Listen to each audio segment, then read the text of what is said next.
is by giving us a thumbs up, a thumbs down, a thumbs sideways. Hit that subscribe button, ring that bell so you know when we're going to be live, because we are live here on our YouTube channel 7 days a week. Yeah, we have nothing better to do here but to go on the show, and that's what we do. All right, give me 2 seconds here as we load everything up. And we are 30 seconds away from showtime here. Tiniest Squish, nice to have you back. Thank you for joining us. And, yeah. Greg Moyes, good to see you. 20 seconds away, everyone. We're going to have a great show tonight. Science Bob is here. David C. Beaty is here. And I'll tell you, these are 2 fine-looking gentlemen. They are fine-looking gentlemen. And I have enough facial hair for all 3 of us tonight. So here we go. Sit back, relax. Let's get into the woo. Here we go.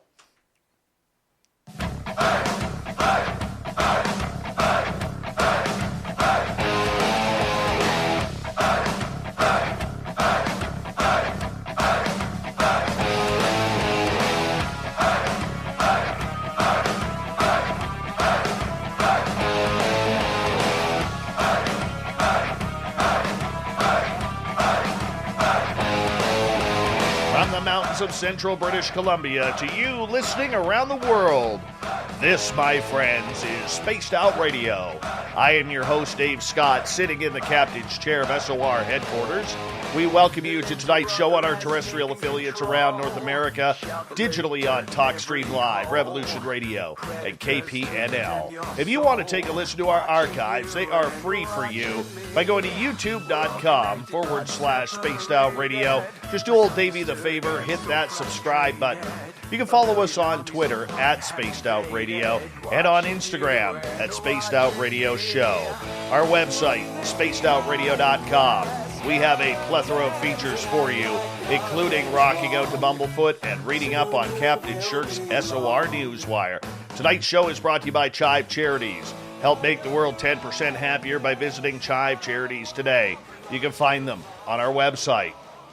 Spaced Out Radio scientist Bob McGwier is here for another edition of Science Bob and Friends. Dr. McGwier is here to discuss the scientific side of the supernatural, paranormal, and ufological. Now, each month, Science Bob will bring on a guest with a scientific or research background to talk about the practical and scientific side to high strangeness that surrounds us. Now, tonight, we are joined by special guest David C. Beaty. David is an Emmy Award-winning producer and cinematographer, and he is also a UFO researcher, journalist, and filmmaker. He's become a name of sorts in the UFO field over the last few years after short documentaries on the 2004 Nimitz encounters, as well as his knowledge about the 2015 and 2019 encounters with the U.S. Navy and these anomalous objects. Let's bring in the gentleman, Science Bob. It is always a pleasure to have you here, my friend, for another edition of this show, and we really appreciate it. Thank you for joining us. Oh, happy to be here, Dave, and hope the audience is ready for a great show. We're very, very honored to have Dave Beaty with us tonight. Thanks, guys. I really appreciate it. I'm really excited to talk about this, and I'm pleased that you invited me here tonight. Yeah, we're glad to have you here, my friend, as well. Now with Bob here, we do things a little bit differently because Bob is the man, the myth, and the legend around here. But since he shaved his beard, we don't know if he lost his power over that, if he went all Samson. So I'm a little worried about that. But for you, Dave, as I'll kick it off, then I'll turn it over to Bob. For you, you have made a name for yourself ever since these United States Navy encounters, but you've been into UFOs a lot longer than this incident. Tell us about what has attracted you to this field. Well, I think like many of us that enjoy this topic, it's been since we were kids, and maybe that's because there were books on the bookshelf at home that, had mysteries, perhaps talking about UFOs in a scientific, manner. And I also got involved in that. So I was reading a lot about it as a teenager, and throughout my whole adult life, I always had an interest. When I, got out of my undergrad and I came down to Florida, I joined the MUFON, and I was a field investigator for a while. And, I really enjoyed that because that was applying sort of scientific investigative technique to the mysteries and the sightings people were having. So I have kind of always had an interest in it. Bob.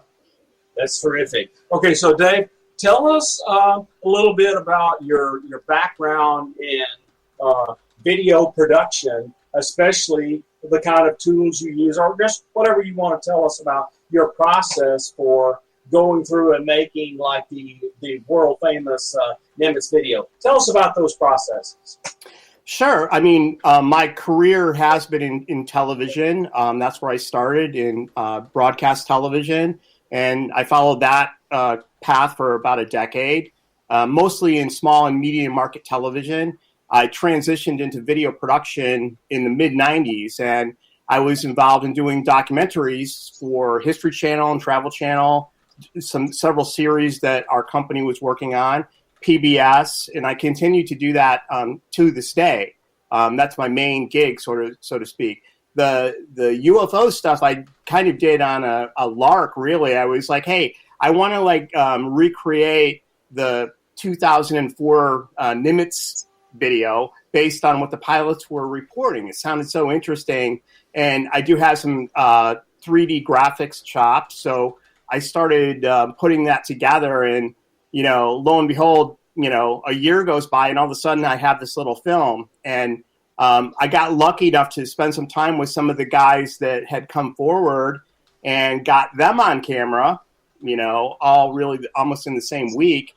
And I did another version where I had 4 of the Navy witnesses that were there. And really, this all happened just kind of spontaneously. I never had any budget. I didn't have a sponsor above it. It was just me kind of wanting to do it, maybe putting in the effort, and then doors sort of open. And I don't know exactly, I think it was November 2018 or something. That's when I first kind of put it on YouTube.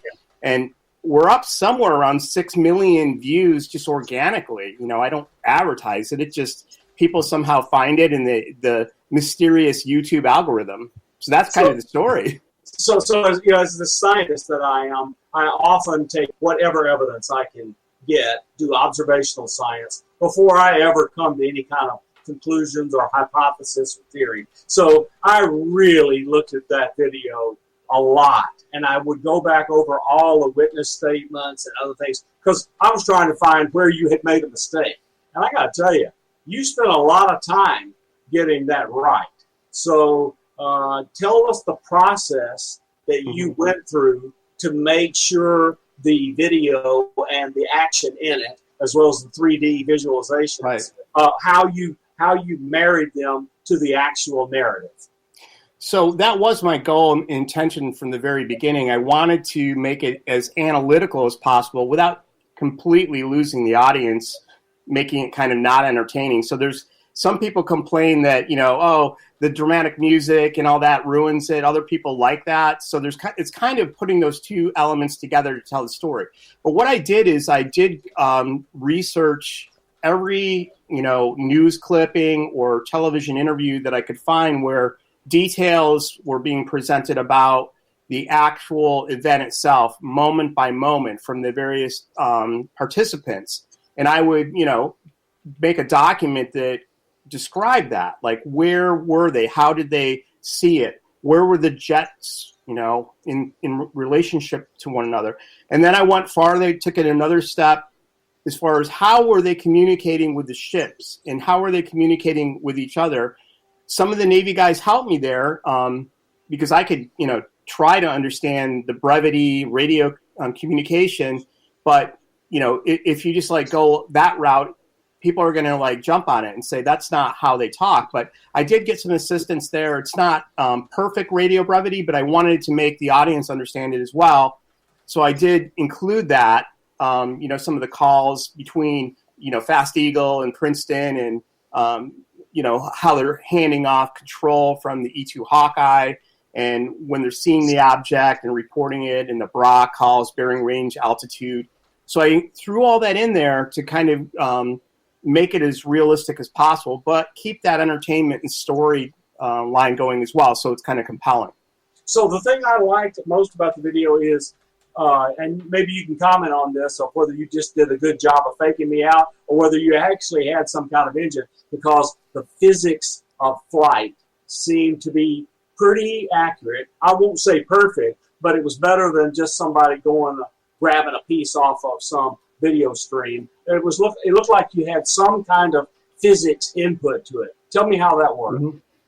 So within the software that I was using, there is dynamics that you can use to create real forces and so on.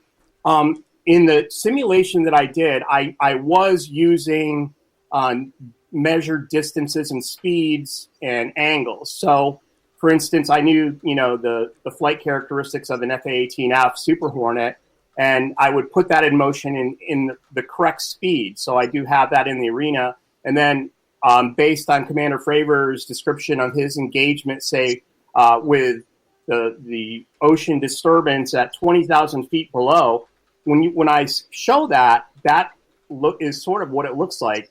At that altitude, a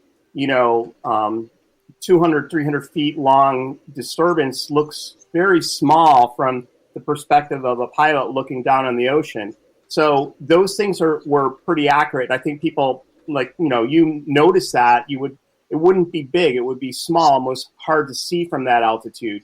And then the same thing when he's engaging it, I did put the physics of the turning circle where they're like maybe a mile apart or so going around a circle seen from different angles. So that actually is true, and I'm glad that you noticed that. Oh, yeah, it was one of the first things I looked for, was to see how realistic the physics of the motion was. And I had a visual picture of Fravor and his wing person going around the circle while the wing person stayed up high, and Fravor ran around the circle while the Tic Tac tried to be on the opposite side of the circle. And then when he cut over, things got a little wonky. So tell me about who are you allowed to say you talked to in the crews of the Princeton and the Nimitz about the encounter? Who are you allowed to talk to, and who can you tell us about?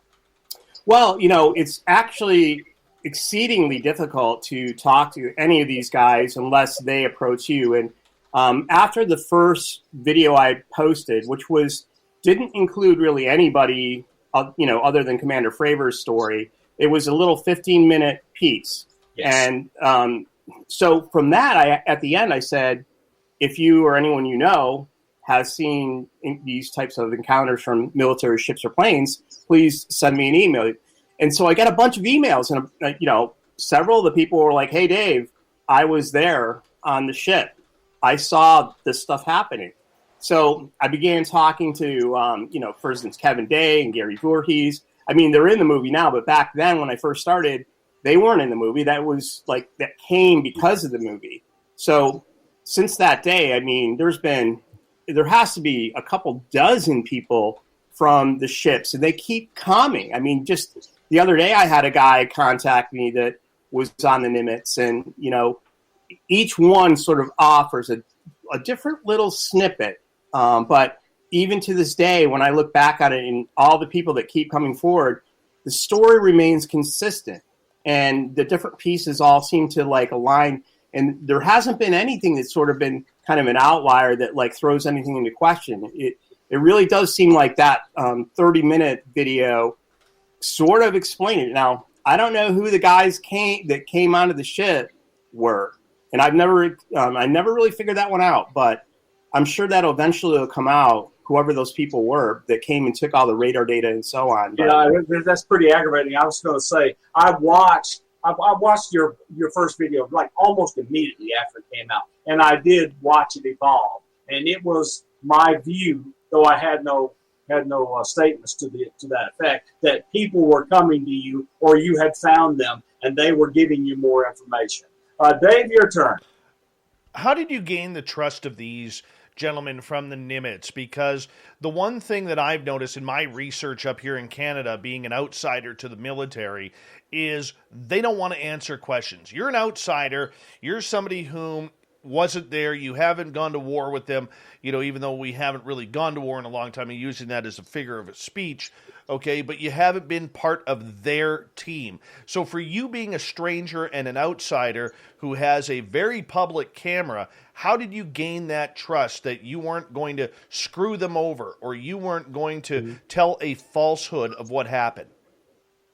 Well, I mean, I guess that, as a person, I approach it as I would anybody that I don't know that I'm meeting for the first time. And I think that it's just basically talking to them on email and trying to understand how comfortable they are. Some people don't want to give their name, for instance, and they'll send an email, but they don't want to reveal that and that's fine. If they don't want to talk to me, and I explain to them that it's all really up to them. I'm not going to tell anybody their name or who they, what position or rank they had unless they want me to. And I think that over time that's helped, but each new person that doesn't know that about me probably comes forward and, they don't know who this guy is and they're a little hesitant at first. And, some people, I find don't want to go past that, send an email back and forth, even though I encourage them, hey, let's, pick up the phone and have a conversation because it's going to work a lot better if we can talk to each other, one-to-one and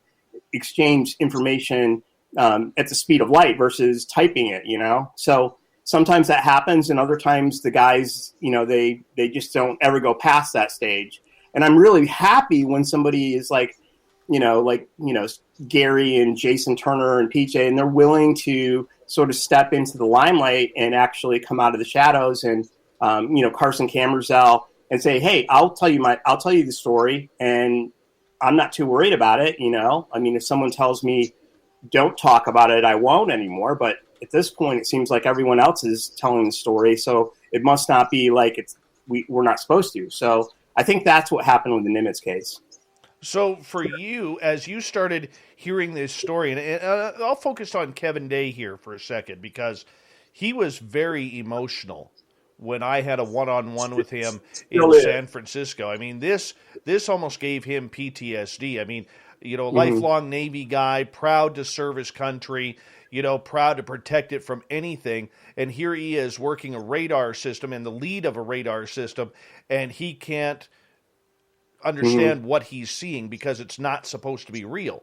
I mean, you're dealing with real emotion and real human beings, and when it's on camera, we tend to forget that.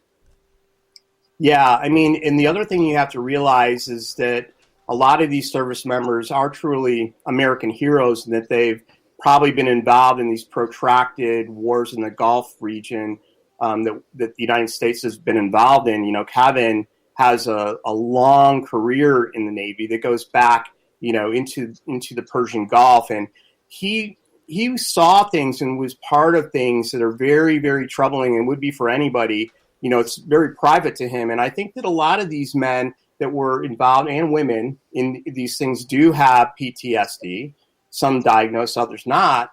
And it's something that it's, I mean, I don't know how much of that part of his wartime experience affects his life. But I think that, for anybody that has seen the things that they have seen, it is going to be part of any experience they have. But you're right. I mean, in Kevin, he told me from day one that when he saw these objects through the big eye binoculars on the bridge wing of the Princeton, he looked through them. At that very moment, he said that he felt like there was a lightning strike almost, that something changed in him, and it changed his life from that moment forward. I mean, he really believed that. So, Bob? Yep. So, I've been out with the 5th Fleet. I've been on the USS Blue Ridge with the 7th Fleet and the George Washington, which is the 7th Fleet, and on the USS Hampton, which is a nuclear submarine. And I can tell you, these are real pros. They really are. They are dedicated. They're away from family and regular life for long periods of time.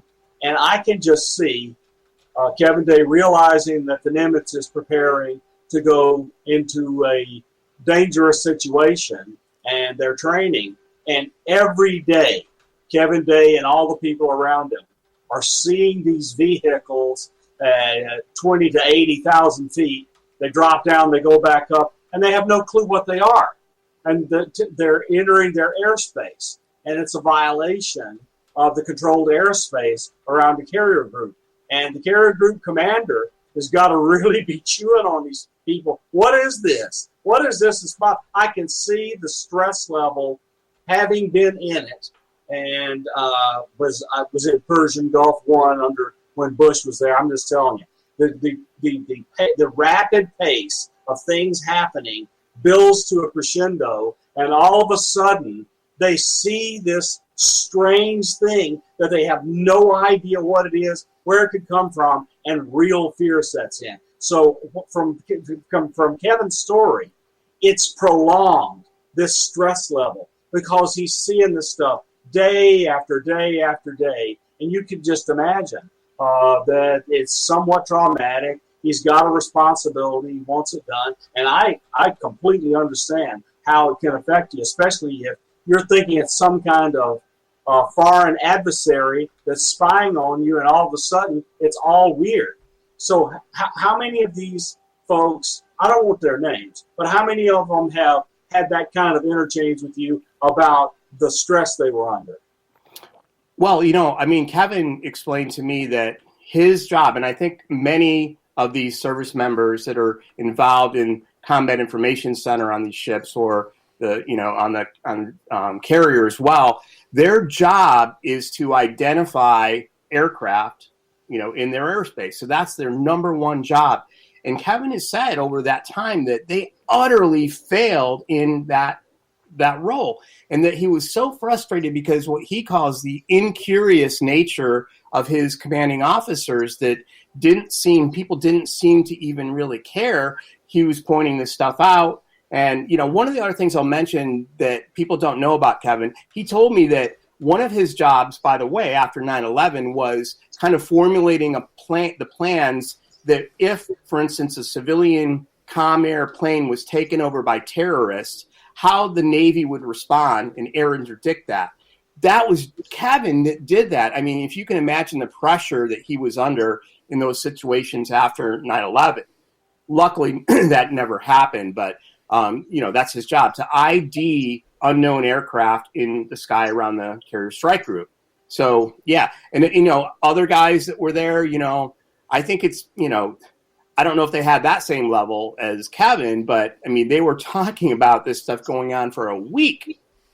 Every night and every day they were seeing these tracks, and the whole ship and scuttlebutt was on the Princeton. They were all talking about it.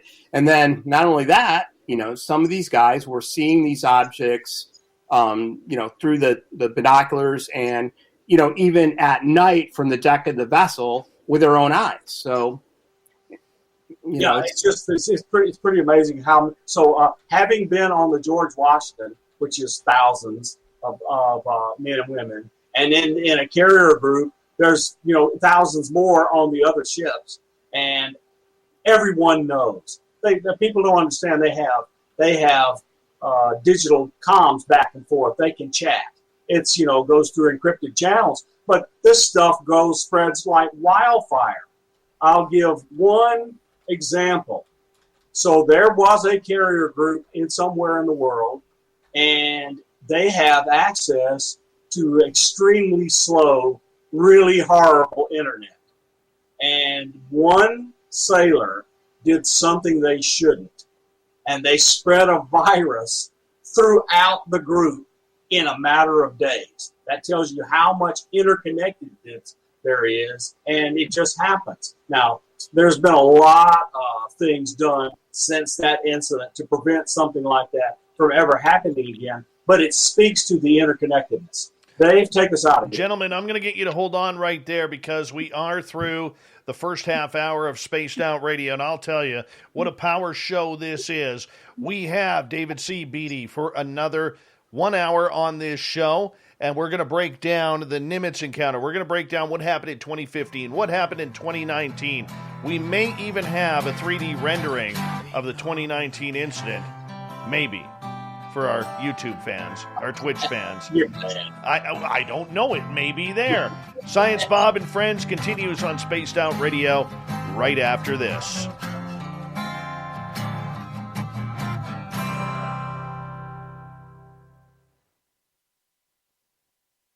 All right, gentlemen, we're clear. Now, Very cool. now, just as a reminder, YouTube can hear us, so we are still live on YouTube. We can't curse much? Oh, you can curse all you want now, just not on the radio side of everything. Right? Yeah, this show has a total audience, radio, etc., in the tens of thousands, Dave. This is a nice.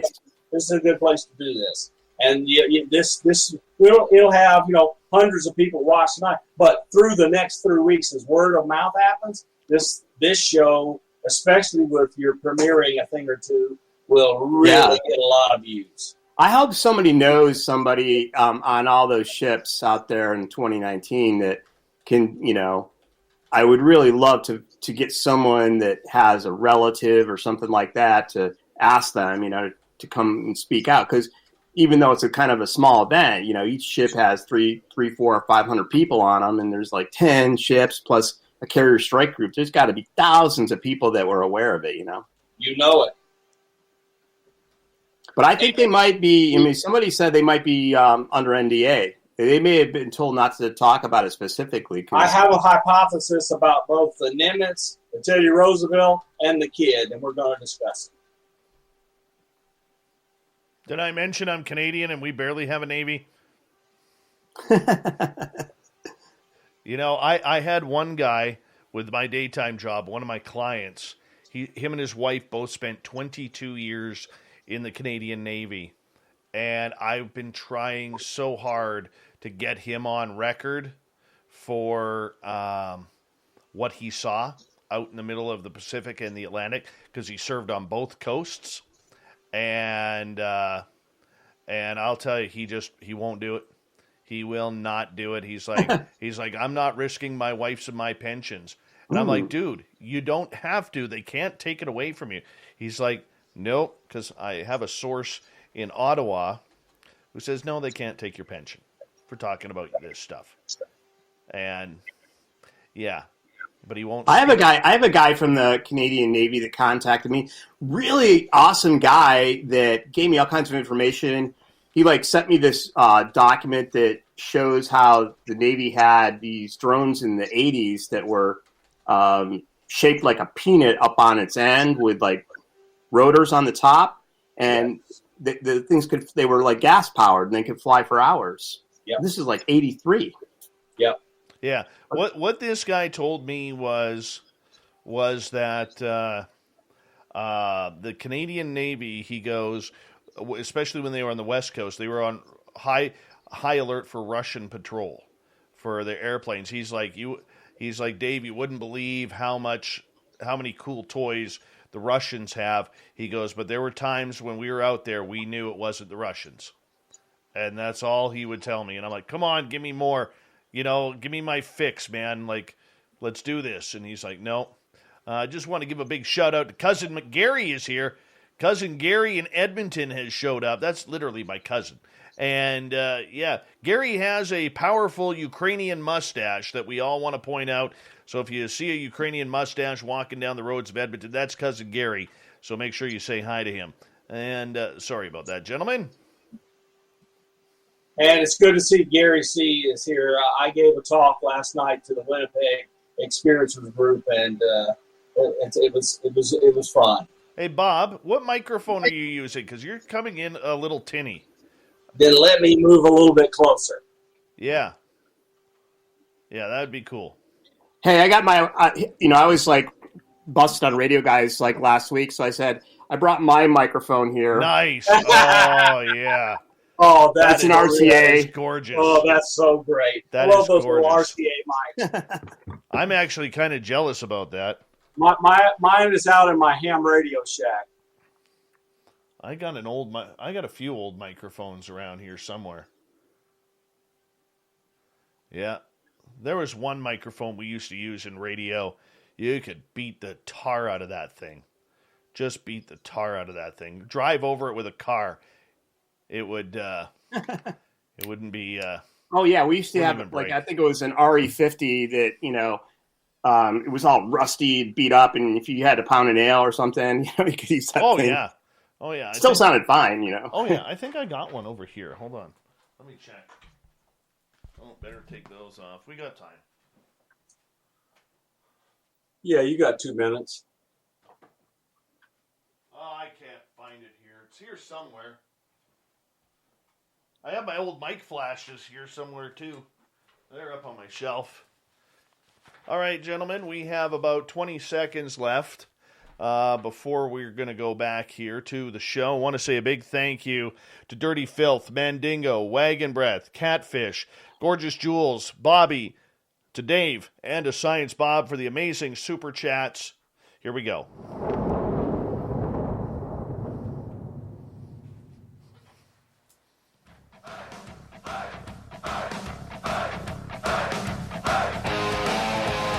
Second half hour of Spaced Out Radio is underway tonight.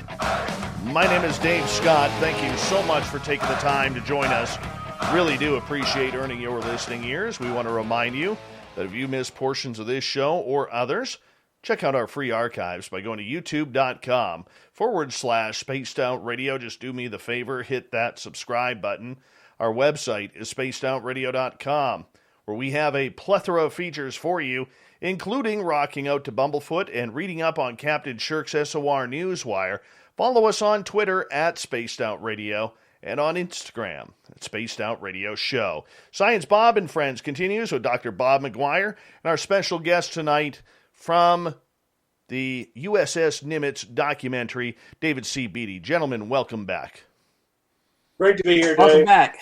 All right, Science Bob, I'll let you take it away. Okay, great. So, Dave, were you aware that your video was shown in some really interesting places in Washington, D.C.? I'm probably still am not, but I did know that Chris Mellon did show it to somebody else because they're like, hey, Chris Mellon sent me a link to your video. So I did know that there were some people in pretty high places that were interested in it. And I had a guy recently that was on an aircraft carrier with a public affairs officer, and they asked the public affairs officer if, hey, have you seen that video, the Nimitz encounters with the Tic Tac? And she said, oh, yeah, that's real. That's real. And it just like totally deadpan, it was like, part of their, like a training material or something. So everyone knows that Chris Mellon was the Deputy Assistant Secretary of Defense for a while. But before that, he was a staffer for the Senate Select Committee on Intelligence. And he worked for Mark Warner and Senator Burr from North Carolina and their predecessors. So he had lots of contacts. And I assure you, all those people looked at that video. And so because of the exact same things we've been talking about, why it is a visualization aid to accompany the narrative so people can walk away with a picture in their mind of what happened rather than just listening to eyewitness testimony. And then he classified details that may or may not be informative to people who aren't scientists and engineers, all that high-tech data that none of us will ever see out here, but they get to see in there. So I'm sure Chris showed it to his old buddies on these intelligence committees. So that's a really great thing. Dave, take a question. How did you believe these stories? How did you know that you were getting the truth out of these fine gentlemen who were wanting to come out publicly about this? Because anytime something that comes out from the military, there's always a little bit of skepticism because as the public, we've had the wool pulled over our eyes for so long, Dave. Well, I mean, there are some inconsistencies, and, I noted them along the ways that for instance, the naval aviators, the officers that are part of this, and they're like the biggest part of it, basically, because they were the eyewitnesses to this event. There's always like a divergence between an enlisted person and an officer, and I guess sometimes there's a difference in opinion and a difference in how they see things. That's the same thing that happened here, where I believe to this day, because I really haven't been able to talk to Commander Fravor. or any of the pilots, in this case. In the Nimitz case, I tried to talk to the pilots and I reached out to them. Some didn't want to talk to me. Others talked to me for a second, like Lieutenant Commander Jim Slate talked to me for, a little bit on LinkedIn, and then just said, hey, I'm not going to talk to you anymore. And they didn't give a reason. So some of those guys didn't really agree with what the surface guys were saying. For instance, they didn't say that there were multiple objects, as Kevin Day said. So there's a inconsistency there. They said there was only one object ever, one Tic Tac. And whether it was there the week before, it was only one. Whereas Kevin states that he saw groups of these objects on the Spy 1 radar, groups of 5 to 10, So over the course of a week, 100 or something objects, whether they were the same ones, we don't know. So how do you believe that? I don't know. I don't have a corroborating witness that was standing next to Kevin that saw the exact same thing. And I do try to find that out. If I get anybody that might have remembered seeing the radar, they were in combat information that week. Did you see more than one track, or was it just one? So it's a good question. There's certain aspects to this case where, Commander Fravor is adamant that nobody came aboard and took any data. No one, the men in black, he says, they didn't come. They didn't take anything. But I have numerous people that experience that in different places independently. So do I believe them, or do I believe Commander Fravor? Do I think, well, maybe no one was interested in Commander Fravor because he was the pilot of the jet and, he didn't have some of the sophisticated radar data that the other guys had. So, yeah, there's inconsistencies. And, you asked me, do I believe them? I mean, I believe the guys if, it's kind of a sense you might have that you talk to somebody over time and they tell you the story. You have to kind of take it at face value unless you can, take their argument apart and somehow figure out that, no, that's not right. But for the most part, I believe him. Now, here's a good example of a part of the Nimitz case that did a 180. Gary Voorhees, in the very beginning, told me that a sonar man on the Princeton had a contact underwater, an unusual sonar contact. That's a guy on his ship told him that. Later, another sonarman, a more senior sonarman, told Gary that's not true. We didn't have any contacts. The guy that told you that was lying to you. And so, that's why if you look on YouTube, there's 2 videos. One, I actually updated it, and because I don't really care, I'll just make a new film. If something changed, I just said updated, no USO. The first video has the story of there being an underwater contact, like the Tic Tac went underwater. The second video doesn't have that because, I don't know, someone lied to Gary or something, but unless I can find out that that's not correct, I'll put it back or erase that version or something. But yeah, it does. It's interesting, is it like evidence that you have 2 people that say the same thing, or 3, or if one person says it? I don't know. I'm not sure. Okay, so if you go along those lines, so we're buying their stories, the public has jumped on this. The public is starting to really take off with the UFO stuff. It really was part of the catalyst of what we see now, where we're close to the end of the 180 days, where we may actually get something out of the United States government, out of the Pentagon.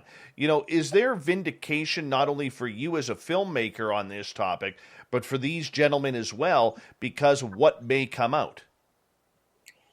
I think there is, yeah. I mean, the fact that it's being taken seriously, we hope that is vindication to me in itself, because the history of the U.S. government's involvement in this topic has been sort of dismal over the last 75 years, since the end of Blue Book and Condon, that debacle. And going forward, here's another opportunity to at least take the topic seriously. And we do hope that we find out that, yeah, this stuff is real and we haven't been able to figure it out.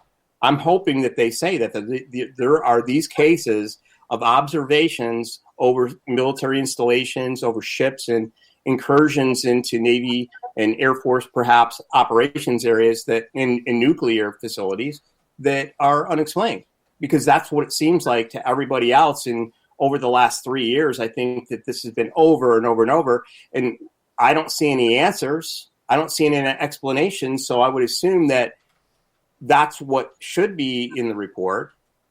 I mean, what do you think? I'm not sure. So let me give you my input. I was really dubious right after the bill passed for the relief, and in it, the relief package, and in it was this: the DoD shall produce a report, unclassified report, and give it to the Senate Select Committee on Intelligence and the Armed Services Committee, and there will be classified briefings, blah blah blah. But it didn't have the force of rule of law. It was a suggestion, and I was really dubious. So I was going, this is going nowhere, because you can't hear the Air Force talking about any of this stuff anywhere at all. It's the Navy doing all the talking because they're sick of their vessels and personnel being put in danger, and the Air Force is just being silent, just like they always have. And then the bombshell dropped. The probably the Senate Select Committee on Intelligence or the Senate Armed Services Committee or their counterparts in the House filed an Inspector General complaint, and that is a big deal. The Inspector General is an independent entity in every department and agency in the government, and the Joint Chiefs of Staff cannot tell this Inspector General that he cannot go investigate. The only way you can stop them is have the President of the United States fire them. So I think that's finally a big deal, and we're likely to get something. Will it be satisfying? I think we'll just have to wait and see. Dave, you have anything else on the Nimitz? I want to change tack a little bit. Yeah, I got one more question for you. Dave, how did you stay out of trouble with reporting this story? Okay, I mean, granted, it's open. These gentlemen didn't have an NDA that they were, because I remember asking both Kevin and Gary about this, about their NDA potentially. But for you, did you get anybody coming up to you from the military or the Pentagon or government officials saying, why did you release this? Why did you do this? You shouldn't have done that. Never. I never got anything like that. People suggested to me, hey, you sure you should be doing this, man? You know, like the men in black are going to knock on your door, dude. Jason Turner's like, hey, Dave, you're not thinking of killing yourself anytime soon, are you? Just in case. I'm like, no. I'm definitely not, man. So believe me, if that happens, I did not do that. But, behind the scenes, the guys would always tell me, look, Dave, there's a certain line we can't cross here, especially if they were involved in operating with classified systems. They would like, there's something that we can't go beyond. And that was always the operating procedure for us. And I didn't, push them on anything they didn't want to talk about. So I don't think that there's anything in the movie, at least, that, kind of pushes past anything that would be classified. We mentioned CEC. It's a very sensitive classified system, but we don't go beyond to saying what is on the Navy's own website about it, that it's a cooperative engagement system that kind of fuses radar systems together into one type of display. That's all we really say. And the guys never really told me anything more. So I think we're in the clear, really. So I can tell you handle that very well, because it's delicate. Because we have national technical means that people have no idea how it works, how well it works, what its capabilities are, and the warfighter has that stuff fused with what they can generate locally, and that is some of the most sensitive stuff in the entire military. And it's good you didn't touch it so that it wouldn't cause any trouble. So let me segue a little bit. Off the East Coast, off of Virginia, there was the Teddy Roosevelt incident where Lieutenant Graves and his wingman saw a cubical thing inside a spherical energy shell. Have you had any involvement whatsoever or thought about doing 3D renderings for that? What is your involvement in that, if any? Well, a group of us, now this goes back to, I forget, when Luis Elizondo first kind of hinted that the gimbal video and the Go Fast video were filmed off the East Coast. That's kind of the first thing that we knew about. We didn't know much beyond that. At some point, somebody said, well, these were from 2015.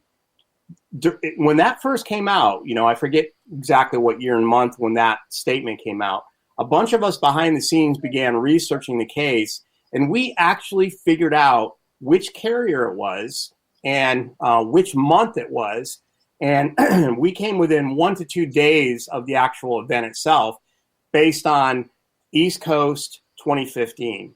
And there's a researcher named Keith Basterfield, a wonderful guy out of Australia. There's a French guy named Christophe Spitzer and a few others that I was working with. And using the way we did it is we first figured out which carrier strike groups were operating off the East Coast in that year.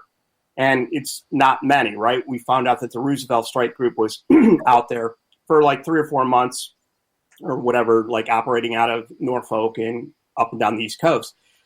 The real key was looking at the wind speeds. And the reason why we did that is because within the audio recordings of the gimbal, one of the pilots talks about the winds, and we knew that they were operating around 20,000 feet.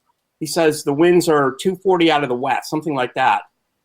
There was only 1 to 2 times during that period that the strike group was around that you would have had those winds. And based on weather balloon soundings that are part of like the public record, you can actually go out and look at historical weather balloon soundings, like on the East Coast in various places.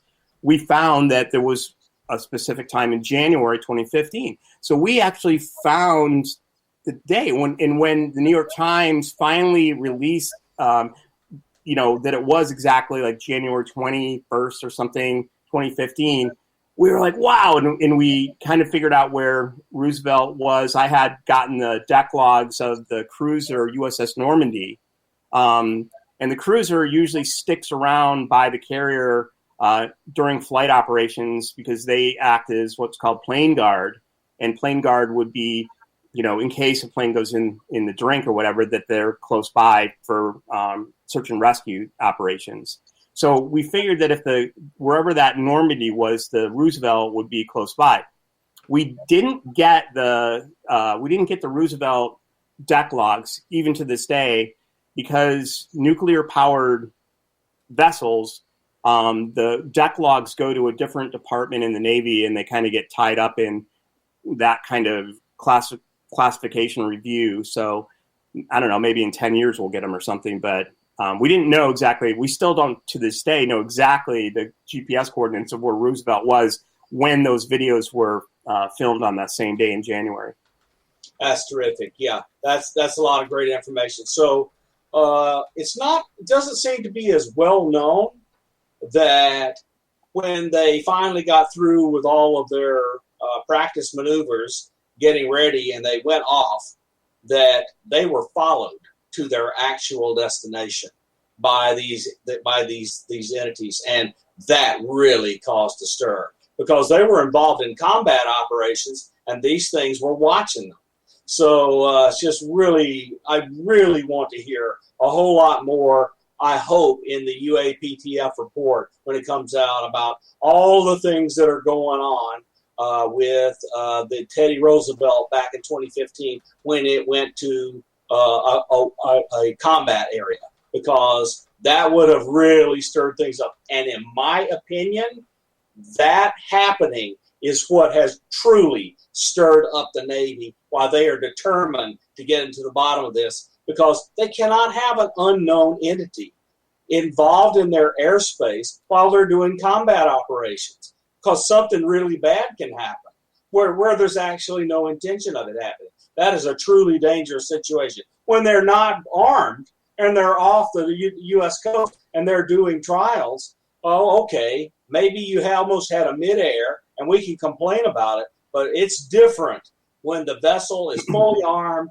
they're running screening maneuvers and maneuvers for planes taking on or landing on the carrier in case they need to rescue them. And they've got anti-missile cruisers, submarines around. It's a big deal when you have these unknown incursions. I mean, it's just, I believe very strongly that is one of the major things that has brought this out. Just a big, big deal. Dave? We've got about 3.5 minutes to go before we got to go to break at the top of the hour. Science Bob and David C. Beaty are our guests. I want to start to transform here into the 2015 incident. A lot of people look at the Nimitz incident. They look at the 2019 incident because that one's really firing people up. For the people who may not know, Dave, what happened in 3 minutes, if you could explain it in that time, in 2015? Yeah, so starting probably around 2014, I think it was, I'm trying to think of the VFA 11, I think was the Red Rippers. That was the squadron. They were operating out of Naval Air Station Oceana off Virginia Beach. And they began encountering these objects when they were doing training off of their land-based airfield. They would go out into the training ranges called Vacapes. That's the name of it. The whiskey, kind of controlled airspace out there where they fake dogfight and do training. And they were running into these objects. As Bob mentioned, one of the crewmen had this near midair collision where they saw like a sphere with a cube inside of it. It was like a translucent sphere with a cube, and it passed between two jets within like 100 feet. They didn't even like see it, from what I understand, before it like flew by, and they almost hit it. And that prompted them to go to their commanding officer and file a HAZREP. So that's kind of kicked it off. And during that time in 2013, 2014, they were seeing a lot of these mysterious kind of unidentified objects off the coast of Virginia. And then, later on they fly out to the USS Roosevelt in 2015. They land there and they're going to do pre-deployment workups. They're flying off that carrier.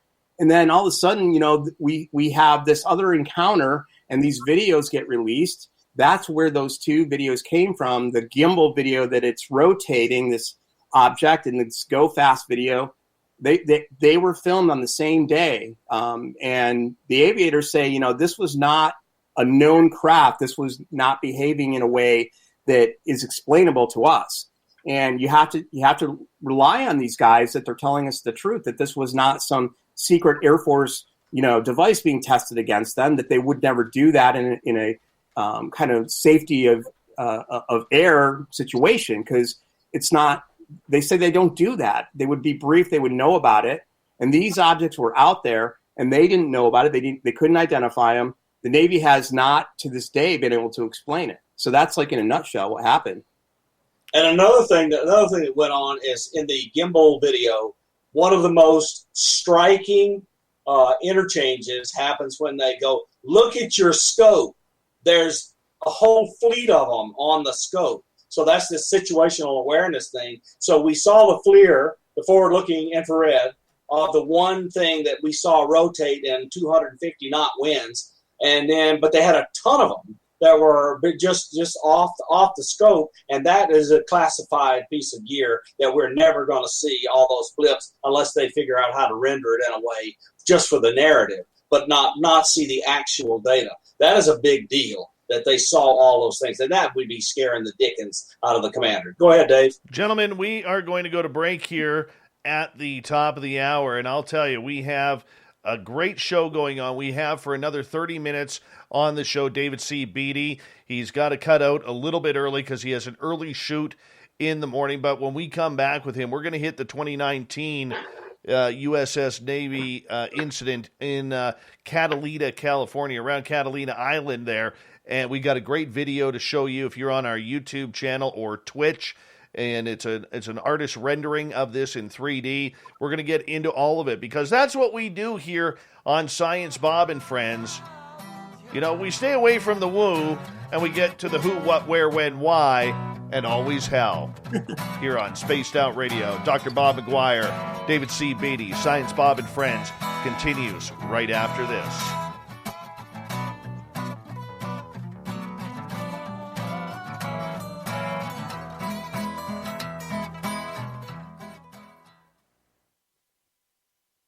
All right, gentlemen, we're clear. I'll be right back. You guys can talk to the audience. Isn't it amazing how fast the time flies in these things? It's so funny. There's a spider that's like literally coming down right in front of the camera. Like, you know, like the spider couldn't have. I'm going to get a picture of this. It's so crazy just so you can see I'm actually like telling you the truth. Like, it's so funny.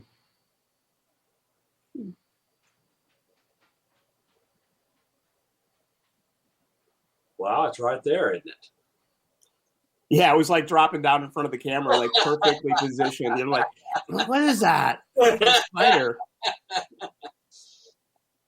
He wanted to be on the show, man. It did. I don't blame him. What are you shooting tomorrow? Oh, just for my day job, I have a film that we're doing at a local hospital for, I think, their IT department. Okay, good. Yeah. I'm going to send Dave the spider so he can show you. Yes, we had an alien spider drop into the show. It came down from the TV lights. I'm like in this is a live studio that basically I can't really pan the camera around, but it's used for CNN and Fox News and MSNBC when there's political pundits and commentators that are in our area. They'll come to our little studio here and we'll put in a background, you know, whatever the news set is. Mm-hmm. And then they can talk directly with New York or wherever the anchors are. And, you know, that happens all the time. We did a whole bunch during the RNC down here. Yeah, so that's what I'm just using this, taking over the studio here for the show. So that's great. So you got a green screen and you just project on it whatever you need. This is like an 85-inch LED display, like a high-end TV. Okay, good. And we can just feed in any kind of video back here. Oh, that's good, because that's better than the raggedy edge, artificial intelligence done green screen projection. Yeah, you don't get the yeah, exactly. And you can wear any color here, so. Yeah, that's good. But yeah, I mean, this is kind of a nice lighting and stuff, and it's not my stuff, so I'm just borrowing it. Yeah, I mean, you can see my orange bulb shining off my dome. Yeah.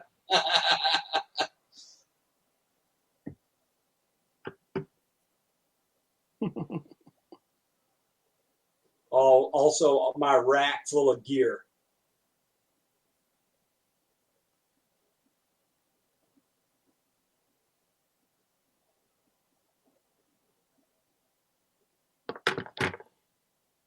I see Dave has a woo-woo pedal rather than a wah-wah pedal up in the upper right.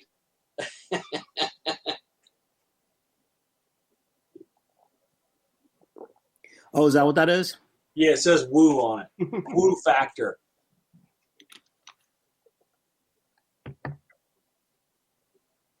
Hi, Misdemeanor. Thanks for being here.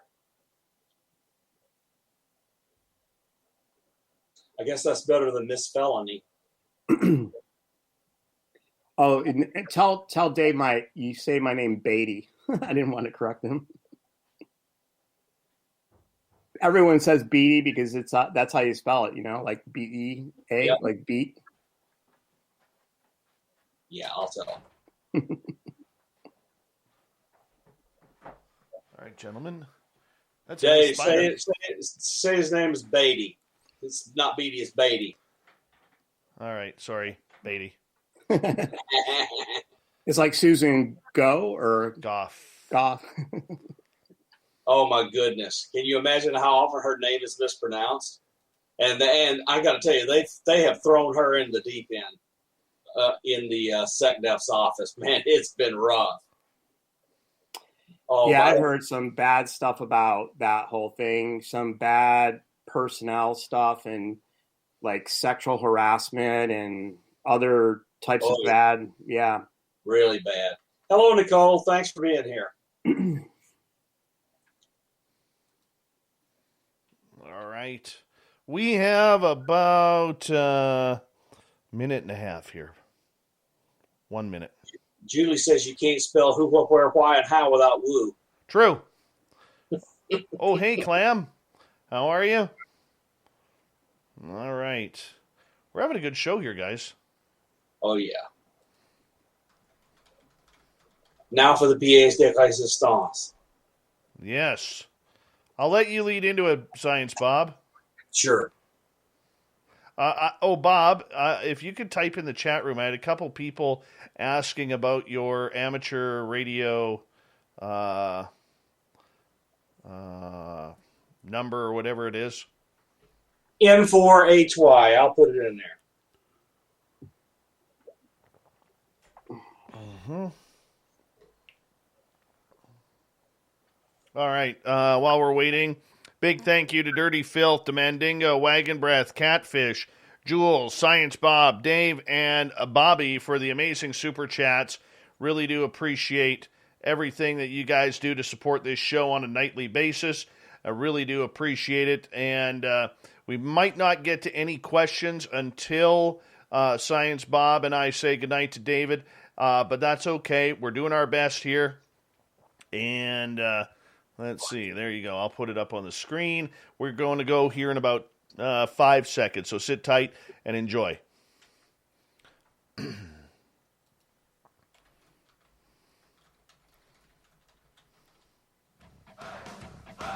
You're listening to Spaced Out Radio with Dave Scott. Follow Dave on Twitter at Spaced Out Radio and on Facebook, Spaced Out Radio Show. Hour number 2 of Spaced Out Radio is underway tonight. Thank you so much for tuning us in. We do really appreciate earning your listening ears wherever you are on this beautiful planet we call Earth. Thank you to everyone tuning us in on our terrestrial affiliates around North America and digitally on TalkStream Live, Revolution Radio, and KPNL. All of our archives are free by going to youtube.com/Spaced Out Radio. Just do old Davey the favor. Hit that subscribe button. The Desert Clam has set the password for tonight in the SOR Space Travelers Club. What do you got for us, Clam? Obstriligate. Obstriligate is your password. Use it wisely, space travelers, as the Clam sets a password each and every night right here on Spaced Out Radio. Our website is spacedoutradio.com, where we have a plethora of features for you, including rocking out to Bumblefoot and reading up on Captain Shirk's SOR Newswire. Follow us on Twitter at Spaced Out Radio and on Instagram at Spaced Out Radio Show. We continue on tonight with Science Bob and Friends. Dr. Bob McGwier is here, along with filmmaker David Beaty, and we're glad to have both you guys here. Science Bob, take it away. All right. So, Dave, you have, by anybody's definition or thought process, really stirred it up with this stuff that happened with the USS Kidd off past Catalina. So, this part, I just want you to take it away. Tell us how you got involved, what you did, etc., and then we will make people happy by showing them something special. Sure. So, as part of the Nimitz email chain that was going on with these guys contacting me, which they still do to this day, a guy from the USS Chaffee contacted me. He said that he was out there in 2004, and he actually was part of an intercept of one of these objects. And he said, this is not the Commander Fravor intercept. This is a completely different one. And I know for a fact that that ship was not even there until after Thanksgiving, probably in the beginning of December of 2004. And he said he was out there when they went back, which is true, out in that SoCal op area. And he said that they intercepted another Tic Tac. So, again, there's that. He said, have you heard about the USS Kidd incident into 2019? I said, I had not. He said, one of my buddies from back then that I worked with on the ship is now working in a DOD position, a defense contractor or government, employee. And he was out there on that ship in 2019. He said they saw these objects. And I said, well, what do you mean they saw these objects? He said they saw these Tic Tac objects from the ship. So I filed a FOIA for that ship on July 2019. talked to the guy a little bit since then. Suddenly I get this FOIA, comes back, probably thinking around May. He contacted me in April 2020. This came back maybe around May 2020. I start going through the deck log, and the first thing I start seeing is this term Snoopy Team, away Snoopy Team for UAV.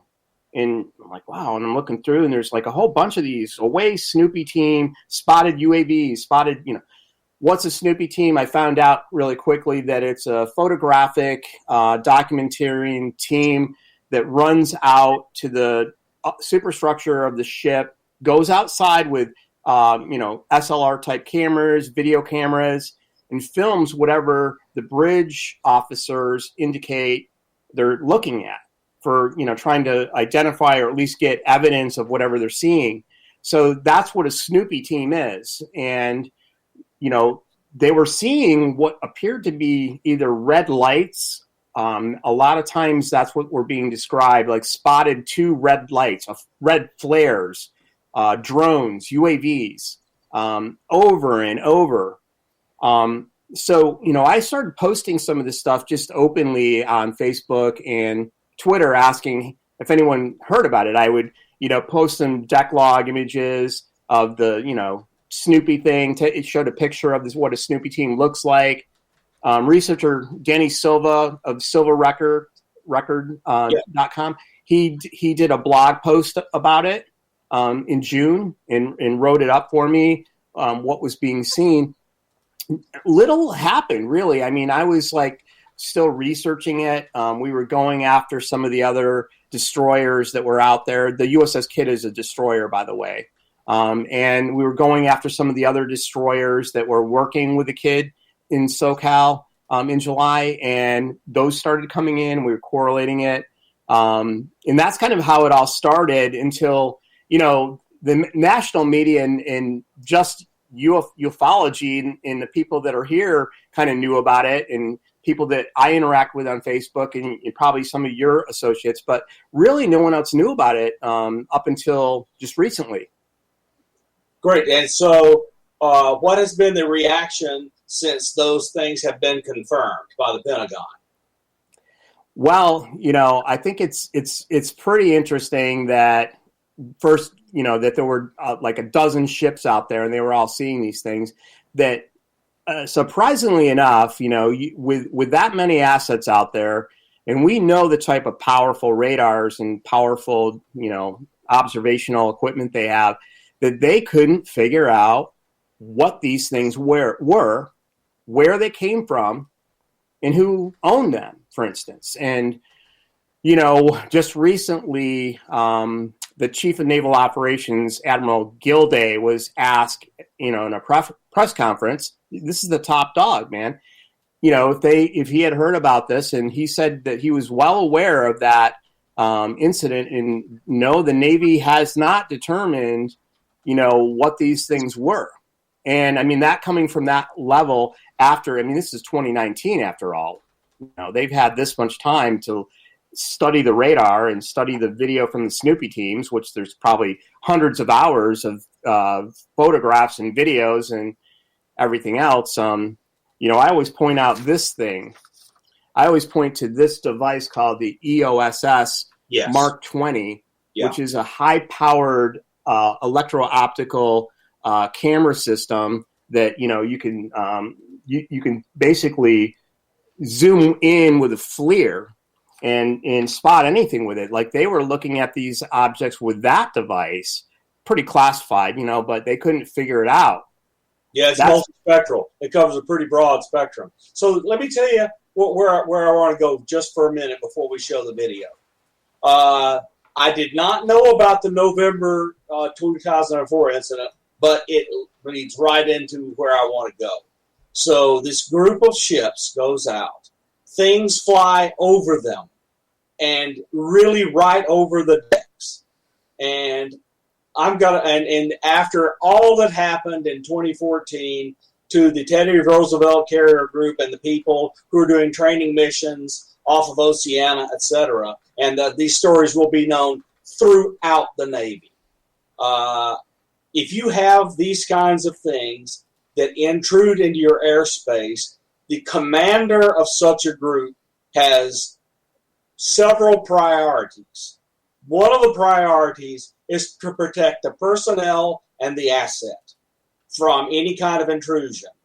And what reaction did we see from them? You know from talking to people, just like I know from talking to people, that they just kept right on going and sent a few Snoopy teams out to take photographs.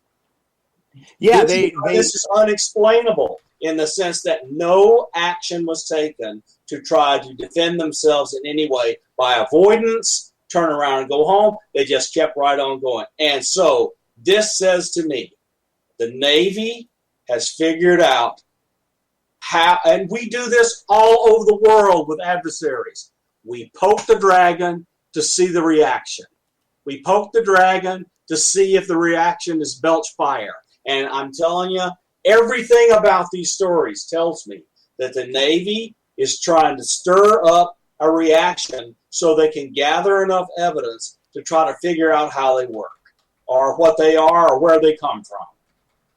Well, I mean, the interesting part of this in the FOIA search with Dr. Adam Kehoe and Mark Scotti was that they quickly found these email exchanges between Third Fleet, Coast Guard, FBI, and NCIS that were specifically looking at the vessels around them. There were some foreign flag merchant ships and some other research vessels that were out there around the Channel Islands and San Clemente Island. And they're looking at these vessels thinking, this is like a week or so after the incidents were happening. They're like, hey, did you guys have, were you flying a drone? They asked to talk to one of the Carnival cruise ships. My point in this would be, wouldn't the equipment on the vessel, the suite, the Aegis suite of equipment, be able to kind of find out where the drones came from? That's the troubling part to me, because I would assume there would be a track or something of a drone that went directly to a ship if that's where it came from, and they would be able to, just like an aircraft, they would be able to track it. The fact that they're like, we don't know where these came from is very troubling to me, because it says, well, did they just sort of appear? The other part of this is we would have a full spectrum look at these things. We would know where the control channels were. We would know where the sensor feeds were. We would know if they were drones and how they were communicating. We would have both ends of the link, especially since it's on the water. We would send out flying assets. I promise you, this was poking the dragon, because they did not react normally. And so, Dave, I think before we get too late, it's time to show a video. Sure, we can do that. Let's do this here. There we go. So what people on the radio are not seeing is a picture of a USS destroyer by Catalina Island with these orange orbs that are flying around. It's a 13-second 3D composition here, Dave. You want to explain it to us about what this is all about? Yes, this is a 3D animation I created that simulates what these ships were seeing based on the descriptions within the logs. And this only happened at night. And, usually in poor visibility during that time that they were out there, there was a lot of fog, for instance. So they were operating in a fog bank sometimes. And these red flare-like objects would appear. They couldn't, as far as I can tell, they didn't seem to have a structure that was observable against the night sky. So at least with the naked eye, when they were looking at them, they looked like lights. Sometimes they were red lights. Sometimes they were white. Sometimes they were flashing red lights. That's what's described in the log. So I created this rendering to sort of help visualize probably what it kind of was like if you were out there. And it's sort of startling, actually. Sometimes they would say multiple UAVs are surrounding the ship. That's some of the stuff in the logs. It gives you chills.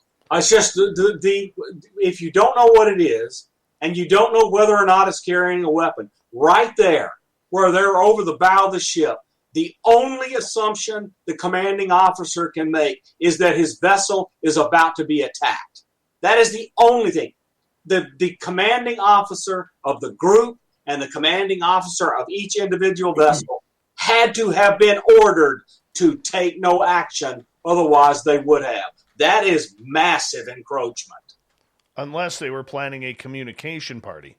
Well, exactly. I mean, they're just trying to figure out how to get these things to react and show up. And otherwise, they would have reacted because their vessel and their personnel are in danger because they don't know what ordnance they're carrying or even if they have any weapons capabilities. But they can't afford not to assume they have some kind of kinetic capability. That's the only assumption they can afford to make. There's only one instance that I saw that a vessel was sort of manning a targeting system called the Mark 87, which is on the bridge. It's similar to probably part of that device I showed earlier. You know, the Mark 87 system controls this targeting pod, which can use to be engaged with the weapon systems. So they did apparently, because it said like spotted the UAV, the next order is to man Mark 87. And I believe that they did get on the guns with these things, but they didn't open up. And as you said, I wonder why. Yeah, because I mean, any kind of ordnance goes off with the Snoopy team on the deck. The ordnance goes off, the Snoopy team's dead. I mean, even if it's a frag grenade, the Snoopy team's dead or injured. Okay, Dave, have a question. My question, as somebody who's not familiar with how the United States Navy works, how many people would be viewing this situation? Would they pretty much tell the rest of the crew to go underneath into the ship's hull to their rooms? So that way there's very few people who actually are watching this happen?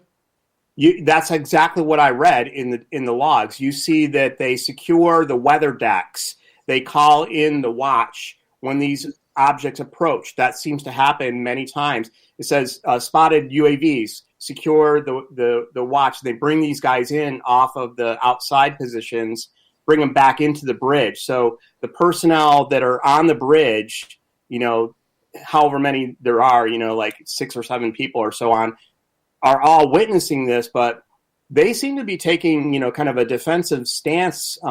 They were also, in some cases, turning off all RF. There's an order called MCON Alpha, which means emissions control, where they bring down the level of signature of the vessel so that any external observation using that type of technology, like it can't really track the ship very well. You know, so that was happening. They were taking some precautions, and they were probably bringing people in that were outside. What was your opinion when all the reports came out and they kept calling these drones? Like, to me, when I hear the story, I don't think drones. I think something that if this is in a U.S. training facility, if it is from another nation, there could be something combative happening to that. Maybe quietly shoot one of these down just to see what exactly they are, or try and intercept or capture one. You know, but for this, to me, this really reeks of trying to communicate, trying to figure out everything that was going on. Like this ship group, almost like they were poised to be there at that time for this type of communication. Could I be wrong on that? Is it a far off assumption? You know, it's pretty interesting when you look at the situation. You might say, well, this was some type of adversarial surveillance, operation where they're flying in drones from a Chinese oil tanker that's posing as a civilian, and they were using military drones to observe something. Well, they didn't seem to be coming around during the day, which is sort of odd. I mean, I guess you might say, well, at night then you're more cloaked, but why would you turn on a bunch of lights if you were trying to be, you know, stealthy? You would think kind of sneak in, you know, without turning your lights on, and you can, it's, you know, so there, some of those arguments don't make a lot of sense when you look at it, but again, they only showed up at night. It's sort of weird that, and they showed up kind of night after night. They were repetitive. So the Navy almost had a chance to sort of anticipate this stuff. Bob. Yep. Yeah, I just tell you. So when you're doing reconnaissance on a fleet like this, you really want to do as much as you can in the day, because you'll be able to resolve it through multispectral means, and you get a much better picture of everything that you can see visibly on the surface of the vessel. Whereas at night, where it's low light, you have to emit something that immediately makes you targetable by anti-radiation weapons, or you use IR, which is a long wavelength, and so you don't get as much detail in a long wavelength as you do the shorter visible wavelengths. So it just doesn't make sense to me that these are UAVs just looking at this vessel, especially since they're beaconing their position with these lights. So the thing I keep wondering, I hope that they have lots of multispectral imaging of these objects, because there's just kind of this hypothesis that's being floated around by all sorts of physicists, and I mean serious theoretical physicists of high caliber are now talking about how you make these warp fields around these vehicles so they can move transmedium, move through the atmosphere without friction, without sonic booms, with no obvious means of propulsion. This is because they've done space-time metric engineering, and what I believe is we could look. Many people know that in the sky you see gravitational lensing that was predicted by Einstein way back in the early days of galaxies and quasars around massive objects. So if these things are generating these kinds of fields, you would see things that look like gravitational lensing around them.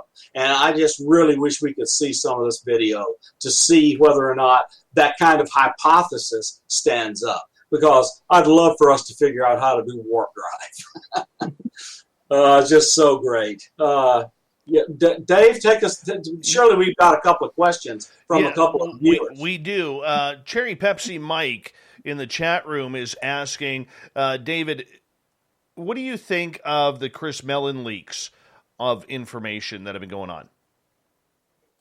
Well, I guess he's talking about the stuff that happened in, I think it was 2018, where his website allegedly somebody found a unlocked section that had a bunch of material. If that's what he's talking about, I've never really figured that out. I mean, I take it at face value that he said that it was a mistake and that material wasn't really supposed to be leaked. It had, some personal information about the pilots. It had Luis Elizondo's resignation letter.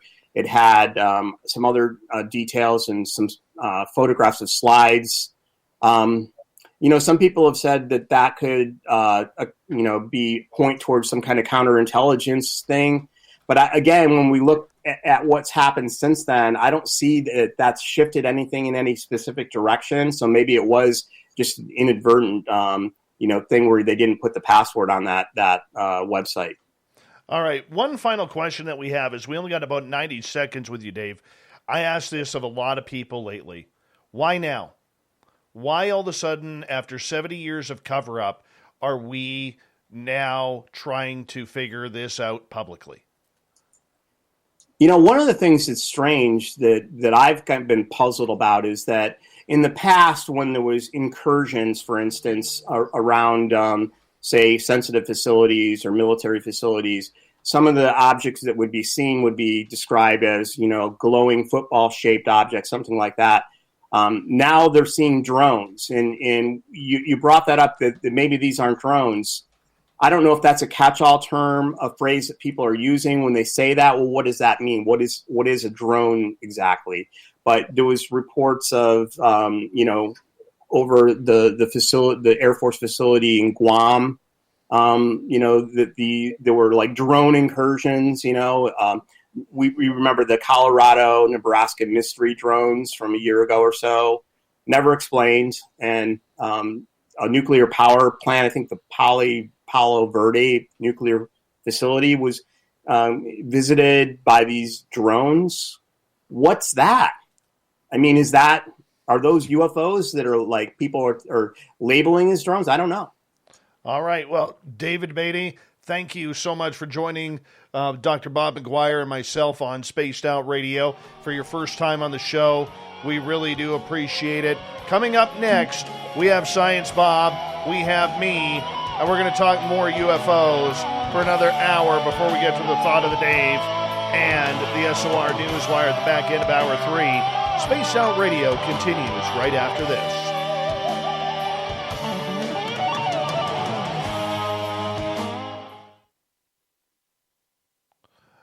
Great job, Dave. Thank you so much. Thank you. That was a lot of fun, man. That was a lot of fun. Yeah, that was great. I love talking about this stuff. Bob, do you want me to leave this up or do you want me to remove it? Leave what up? Oh, no, leave it up. Okay. No, leave it up. Okay. Or you can keep it on a loop. Sure. Yeah, the loop is me pressing play. But David, thank you. I've wanted to interview you for a couple of years and to finally get it to happen. I really do appreciate it. I wish you could stay longer, but I know you got to get up early in the morning, so thank you so much, man. Yeah, I appreciate it. Yeah, no problem. We'll make it happen again in the future. Absolutely, my friend. You take care, okay? Okay, take care. Good luck tomorrow. Take care. Yeah, thanks. Bye-bye. Good night. Bye-bye. Dave, I'm going to go get another coffee. You do that. Put that there for now. Put that there for now. Hi, guys. How are you?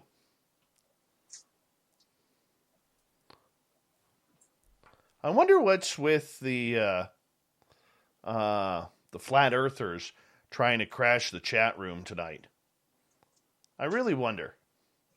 You know, I have no problem with the flat earthers. I really don't. They're people too. But, you know, don't troll my chat room, man. Come in, you know, do your thing, and then hang out. Have some fun.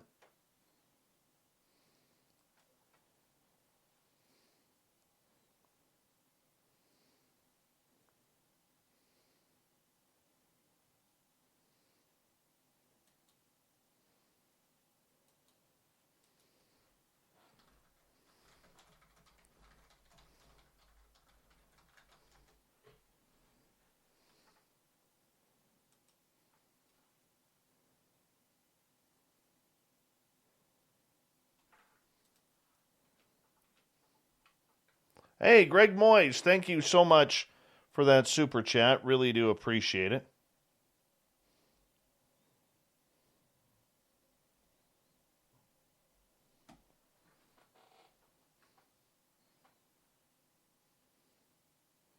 Like, really, I don't mind.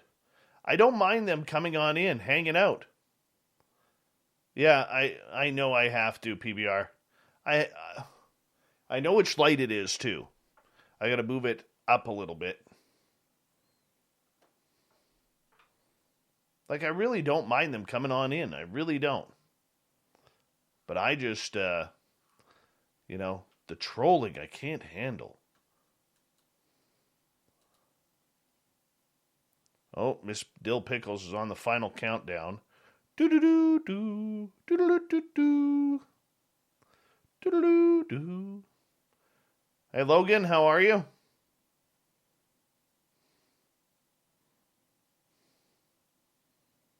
PBR, what's going on, man? How you doing? Hi,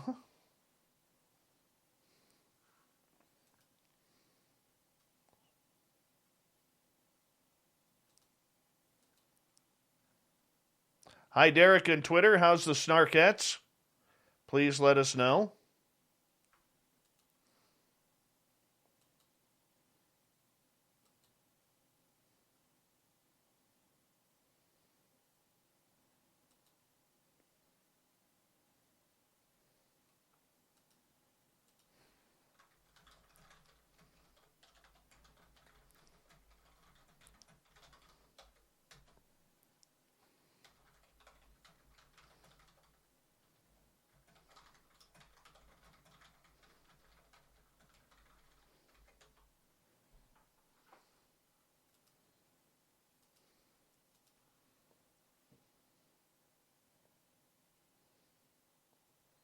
Did you know, ladies and gentlemen, that we are Eric with a K's fourth favorite show? We are number 4, people. We are number 4. And that is very important for us to remind everyone that Eric with a K, we are number 4 in his world. Hi, gorgeous Katie. How are you? Welcome.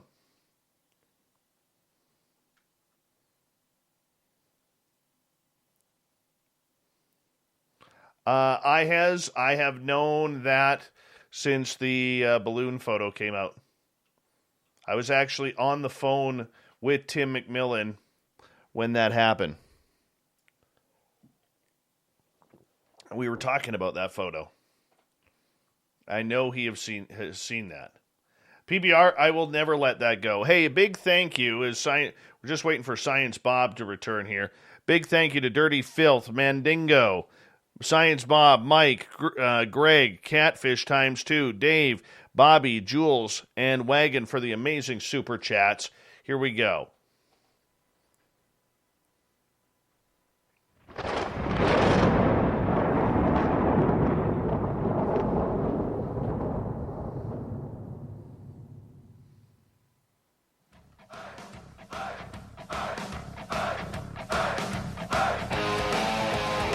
We rounded third. Actually, we haven't. We passed the halfway point of Spaced Out Radio tonight. My name is Dave Scott. Thank you so much for joining us. We really do appreciate earning your listening ears. We want to say hello to everyone listening in around the world, wherever you may be tuning us in. We really do appreciate it. And, we also want to remind you that all of our archives are free. Go to youtube.com/Spaced Out Radio. Just do me the favor. Hit that subscribe button. You can follow us on Twitter @Spaced Out Radio and on Instagram @Spaced Out Radio Show. Our website, of course, is spacedoutradio.com. We continue on with Science Bob and friends here on Spaced Out Radio. Dr. Bob McGwier joins us once a month to talk about the who, what, where, when, why, and to try and break down all of this fantastic, beautiful woo that we get on a nightly basis. Science Bob, welcome back. Oh, I'm happy to be here, Dave. This was so much fun tonight. All right, let's start off with a question from Shadow Time Writer. It's about the Young Guns. Who sponsors them? I've never seen a group other than TTSA being advertised so much. Now, I can answer a part of that.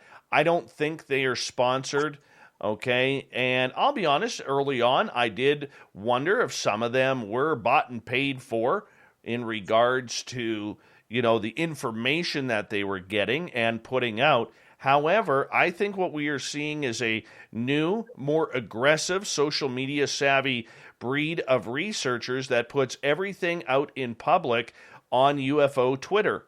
And I think that many of them have done a great job. I think many of them need to grow up a bit. I've been very open about that. However, we cannot discount this newer generation of ufologists who are looking at the older generations, at a bunch of dinosaurs who keep repeating the same stories rather than putting out pertinent information.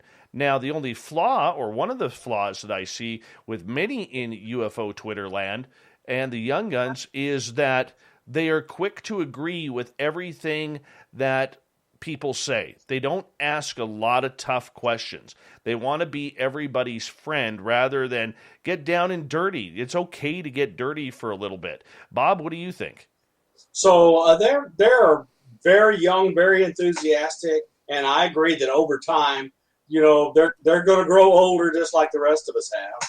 But they're doing a lot of amazing work, and I want to inform everybody and remind everybody that Richard Dolan is having a major day-long event on May 20th, and the Young Guns are featured on this Richard Dolan Day. You can go to Richard Dolan website and figure out what that is. We're not here to advertise it.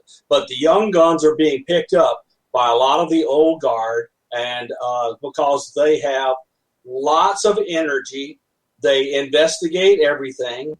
Sometimes they need to do a little deeper investigation before they put things in public, but some of them are really good interviewers. Some of them are really good writers. Some of them seem to have sources. So I think as a group, they are collectively a plus. I would agree.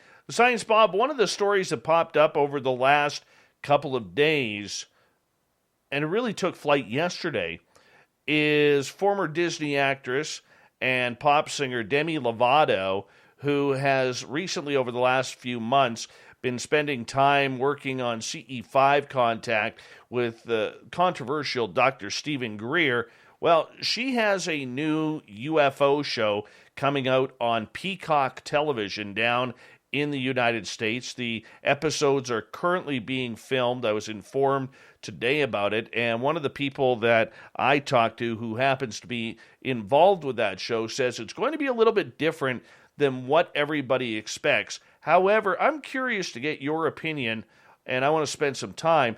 Does ufology need a Demi Lovato? Okay, so I don't mind saying who we're talking about because it was done in public. Dave Altman put out in public that he is involved with that show and that it is not what everybody is thinking. So here's what Demi Lovato brings. 50 million followers on Twitter.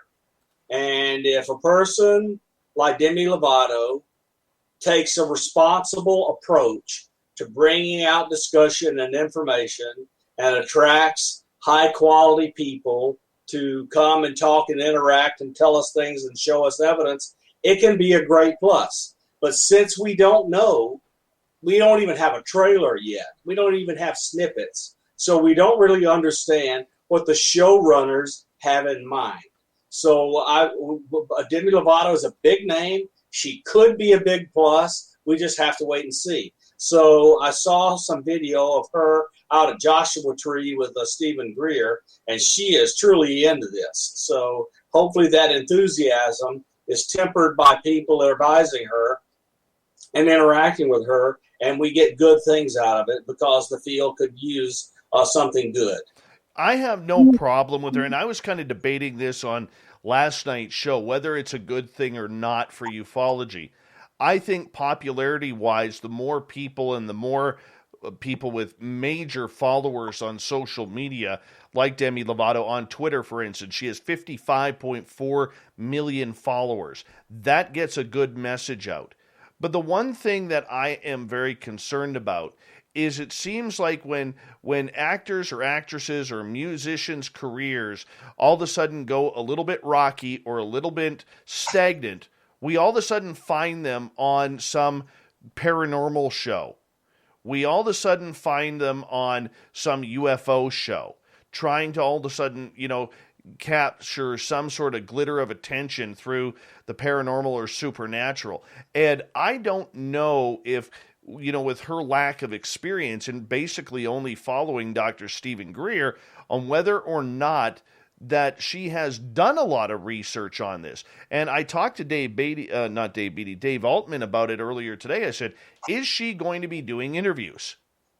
Because that's a big thing.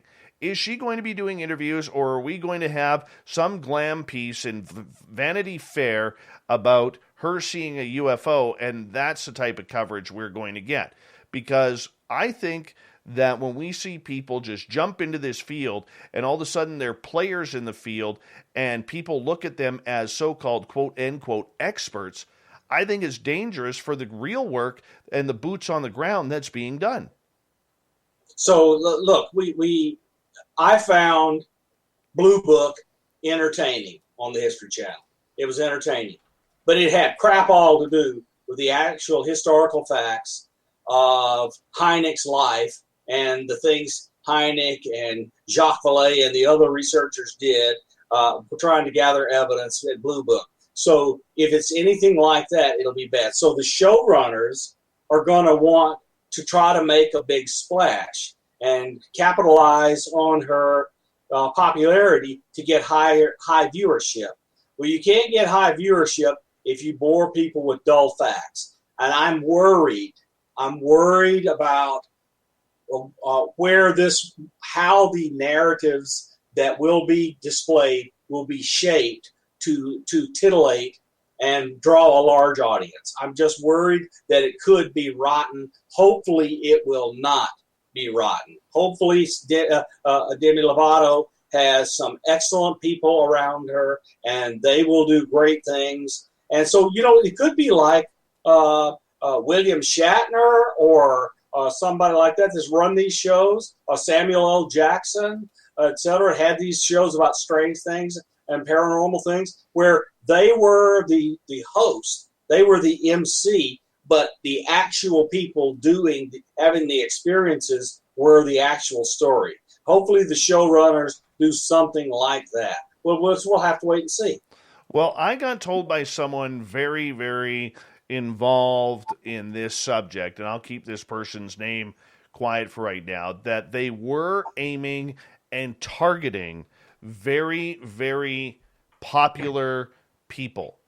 That was one of the next games in the game plan, that they were targeting very popular people for the sake of them getting the message out about how real this is. Look, we can talk on this show all we want. We have a number of listeners. We don't have coast-to-coast type listeners, okay, but we have a number. But you know what? I can't compare on Twitter my 7,500 followers compared to her 55 million. True.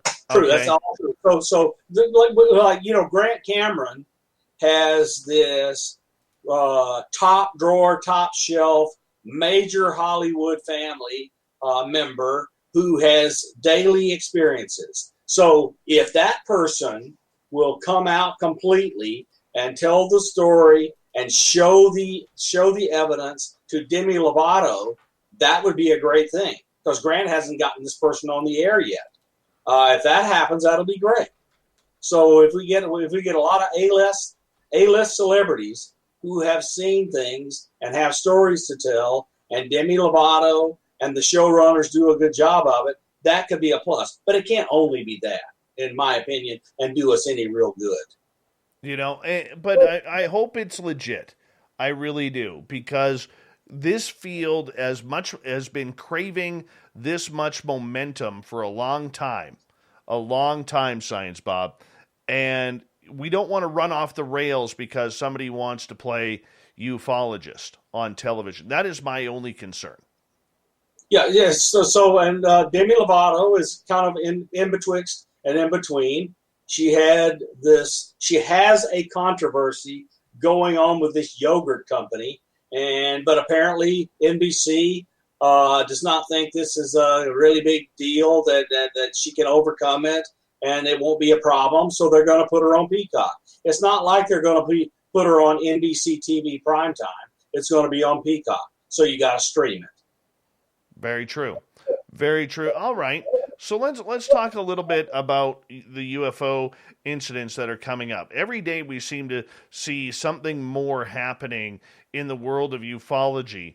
And I mean, we've wanted this for a long time, and yet there are people out there who are like ragging on the information that is officially getting out. How do we balance the mainstream media from the alternative media?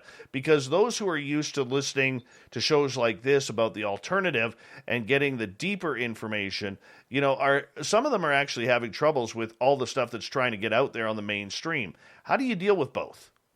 Well, I got to tell you, when I first became interested in figuring out what was going on with these UFOs, because I was seeing some of the now leaked out or published or put out evidence before I left my position and turned off my security clearance so I could retire.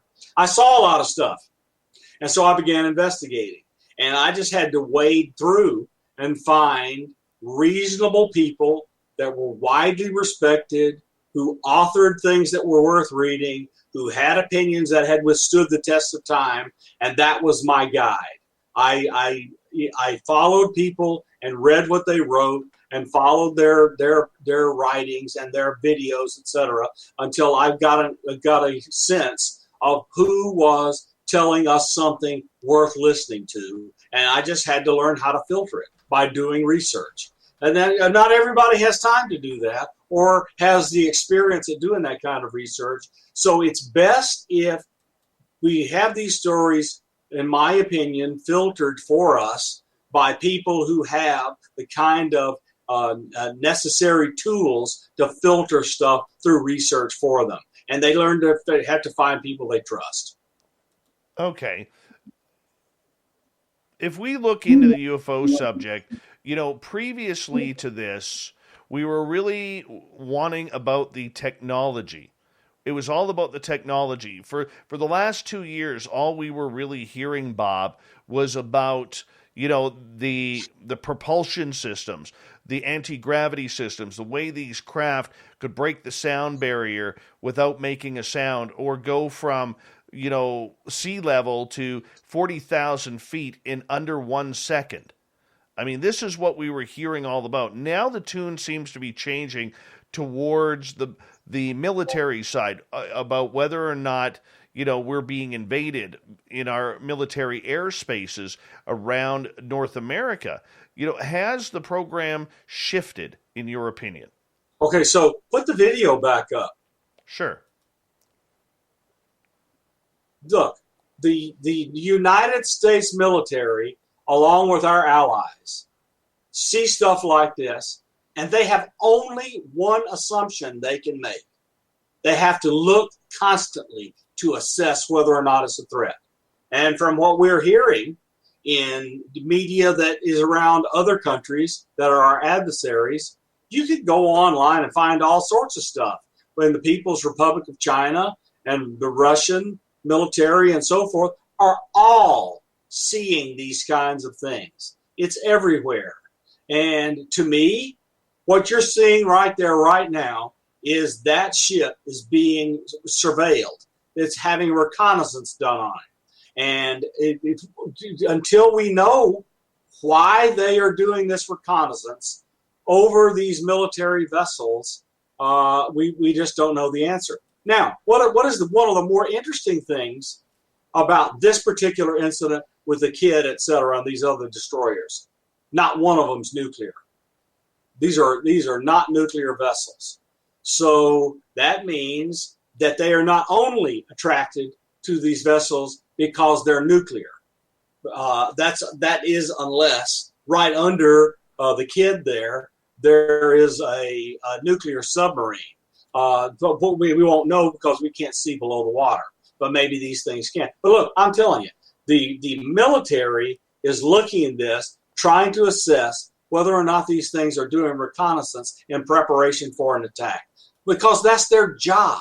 That's their sole purpose, is to defend the homeland against all enemies, domestic and foreign. And they have to make an assessment as to whether or not these things are a threat. And we don't know the answer because they don't interact with us. Now, I keep hearing, Dave, rumors about intelligent interaction having occurred. And I would love for that stuff to come out, that we've actually had an interaction. Right. I want to, and this is something I have said for a while here on this show, and I've talked to you about it, but Shadow Time Writer, we're going to ask that question. He's from our chat room here. This has been going on for decades. It's nothing new. Why are they acting as if it is? And that's an important question here, Bob, because it's something that we've asked on this show as well. Well, so Gerald and Linda Costa are about to bring out their latest version of their UFO desk reference. It's available for order on Amazon.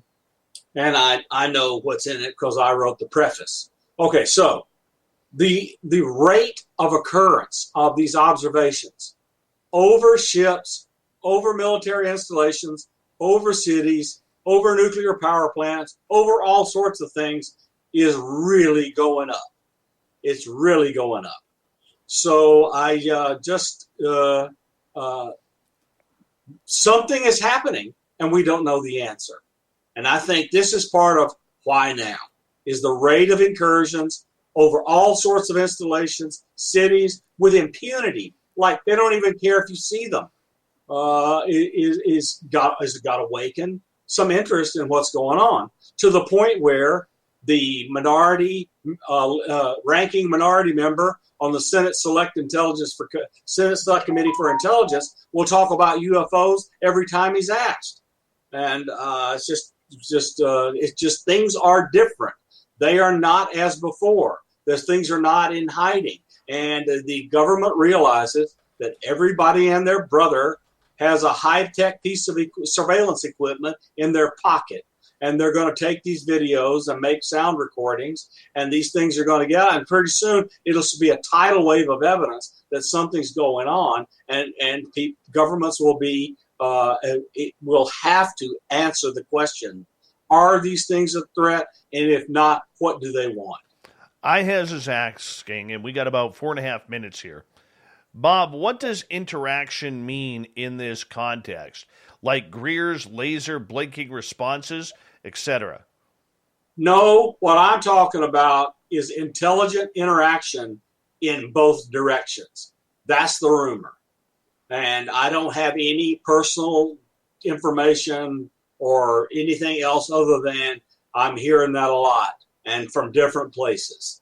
And I just, that would be a major deal, just major, if we have two-way interaction where digital data is being transferred back and forth between them and us, whatever they are.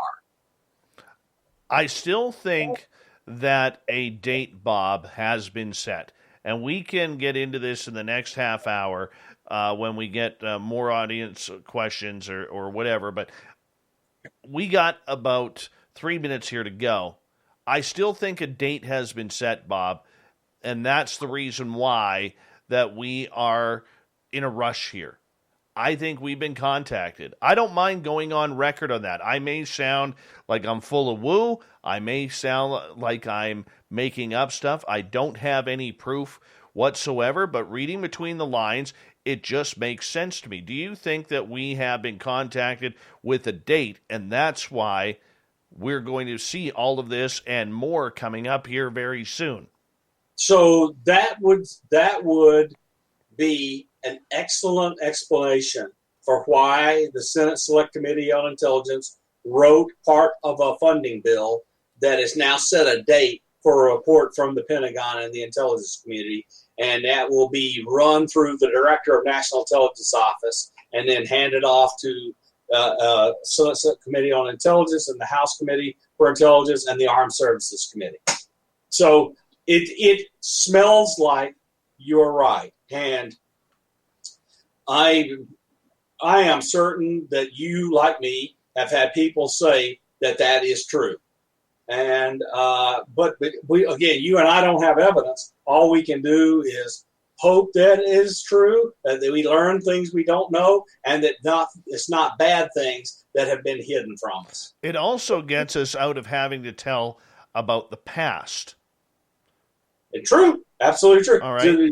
Exactly. So whether let's talk about the past in the next half hour. Yeah, because, there's a lot of secrets, whether it's Shag Harbor, whether it's Roswell, whether it's alien bodies from crash retrievals that Lou Elizondo has been talking about. There is a lot of old secrets out there that we may not want to come out. Okay, imagine, and I'm just throwing this out there because the story is very, very much a rumor, but imagine if it was true that President Eisenhower did make a deal with extraterrestrials to trade humans for technology. We don't know if that happened. We don't know. We can surmise that it probably is not likely, but what if it did happen? These are the types of secrets that will never come out of the vault for hundreds of years. Hundreds of years. Once everything is changed on this map again, and there is no republic, there is no Canada, there is no other countries out there, Bob. Well, look, if such a thing were to come out and it would be admitted, the never-ending lawsuits and criminal cases would just bury everything. It just can't happen. It's just that kind of detail is just not coming out. I agree with you. But, that's the secrets that they have to try and dodge. That's the redacted stuff we're not going to see as of June 25th. If any of it's true, we're not going to see it. What about Roswell? We may learn something. Well, look, according to Chris Mellon, the new book by Harris and Valet is going to be a crash case recovery from 1945 that is not Roswell, and that they have extraordinary new evidence. I hope it's not just eyewitness testimony, that they actually have some documentary and hard physical evidence. All right. Hour 3 with Science Bob McGwier is coming up next on Science Bob and Friends here on Spaced Out Radio. We're going to stick with the UFO topic. We got Bob until the bottom of the hour. Then we have the SOR Newswire and the Thought of the Dave. A jam-packed hour 3 of Spaced Out Radio is coming up next.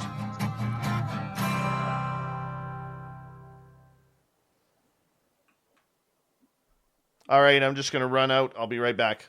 Okay. You can chat with the audience. There are some questions there if you want to take them. Once again, if you want to, my cousin Gary was wondering your address again. What is it, NH4Y or N4HY? N4HY. N4HY.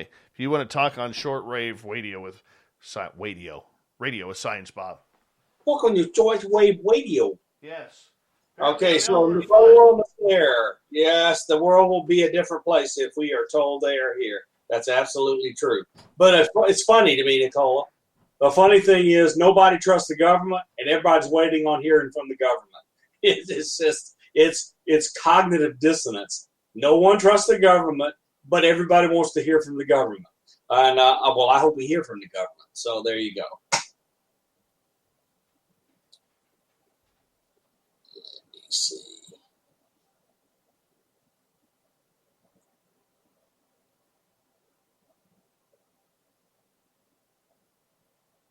So Moonlick, what makes that tin can special?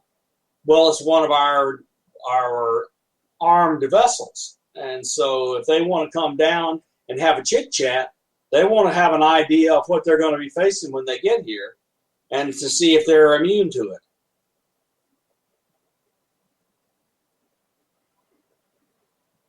And I am not a CIA shield. I have no security clearance, and I'm not employed by the federal government in any capacity. Oh, hey, Melinda. How's it going? Melinda, we need to have a personal show when we put together cameras and point them at your sky for a few days. I can't wait to get that together. I think we'll have all the necessary pieces to plan in about 1 month. So we'll be talking, Melinda, to see how to get some interesting things on objective evidence from sensors from Sedona, Arizona. Hey, John, how you doing? I think there are multiple groups, John. I really do. Whitney, that's not correct. So once you have signed a non-disclosure agreement, that is a lifelong commitment. But once you retire from the government, you are no longer with the government. I can't go back into the CIA or the NSA or anywhere else and see what they're doing because I'm no longer allowed. I'm not a member.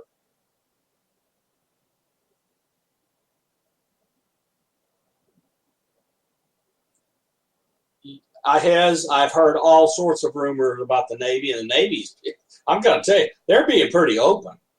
So I've heard rumors of things being tracked underwater that move at speeds that don't seem physically possible. So anyway, yeah. So there are some rumors about things being looked for underwater. Because what a great place to hide. 75% of the earth is covered by ocean. It's a great place to hide.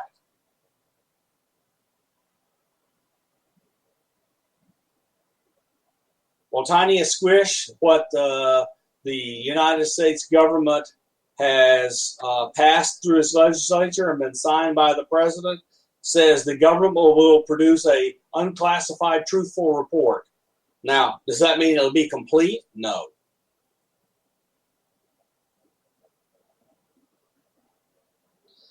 Yeah, and Melinda, I'll send you, I meant to be a minute to send you, I'll send you the 3 orbs in a triangle right in front of my front porch, caught on my blink camera. Yeah, that's interesting. I'll send it to you via Messenger or something, Melinda. I think Bill Gates is an alien. What do you think?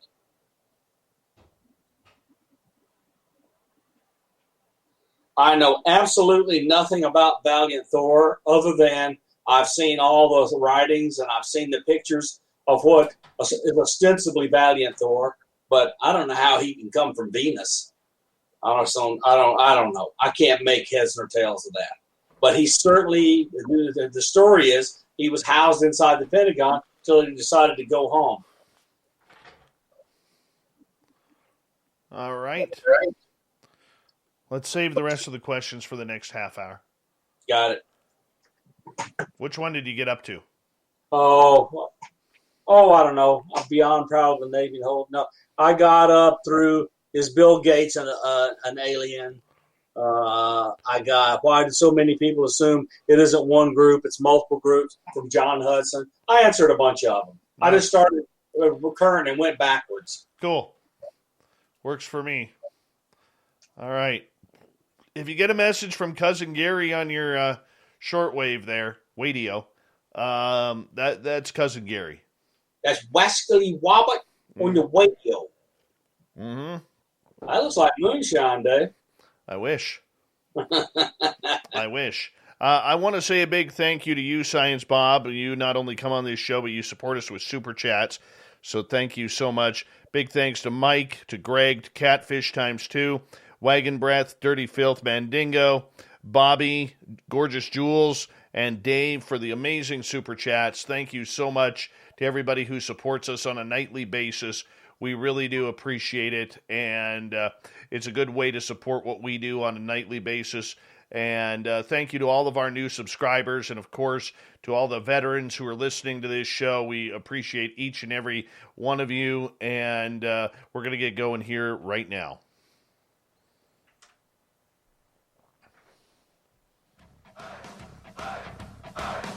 Would you like to connect with us? Head to spacedoutradio.com for all your latest show info. Now, back to Dave Scott and SOR. Here we go with the third and final hour of Spaced Out Radio tonight. My name is Dave Scott. Thank you so much for taking the time to join us. We really do appreciate earning your listening ears. We want to say hello to everyone listening in on our terrestrial affiliates around North America, as well as digitally on TalkStream Live, Revolution Radio, and KPNL. All of our archives are free by going to youtube.com/Spaced Out Radio. Just do me the favor, hit that subscribe button. The Desert Clam has set the password for tonight in the SOR Space Travelers Club. Obstriligate. Obstriligate is your password. Use it wisely, space travelers, as the Clam sets the password each and every night right here on Spaced Out Radio.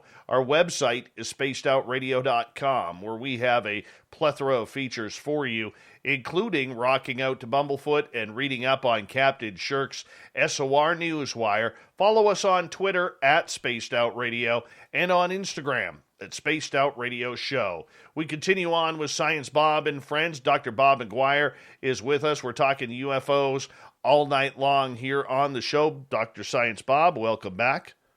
Happy to be here, Dave. All right. We were talking about UFOs, taking some questions from our audience. Let's start off with Vin here, who is asking, Bob, what do you think about the simulation theory? Oh,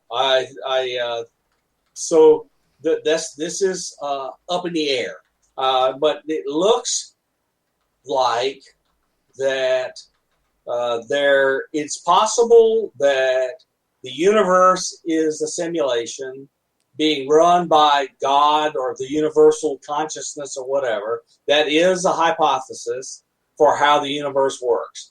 I don't know all of the experimental evidence that is used or proposed. I don't think it's conclusive.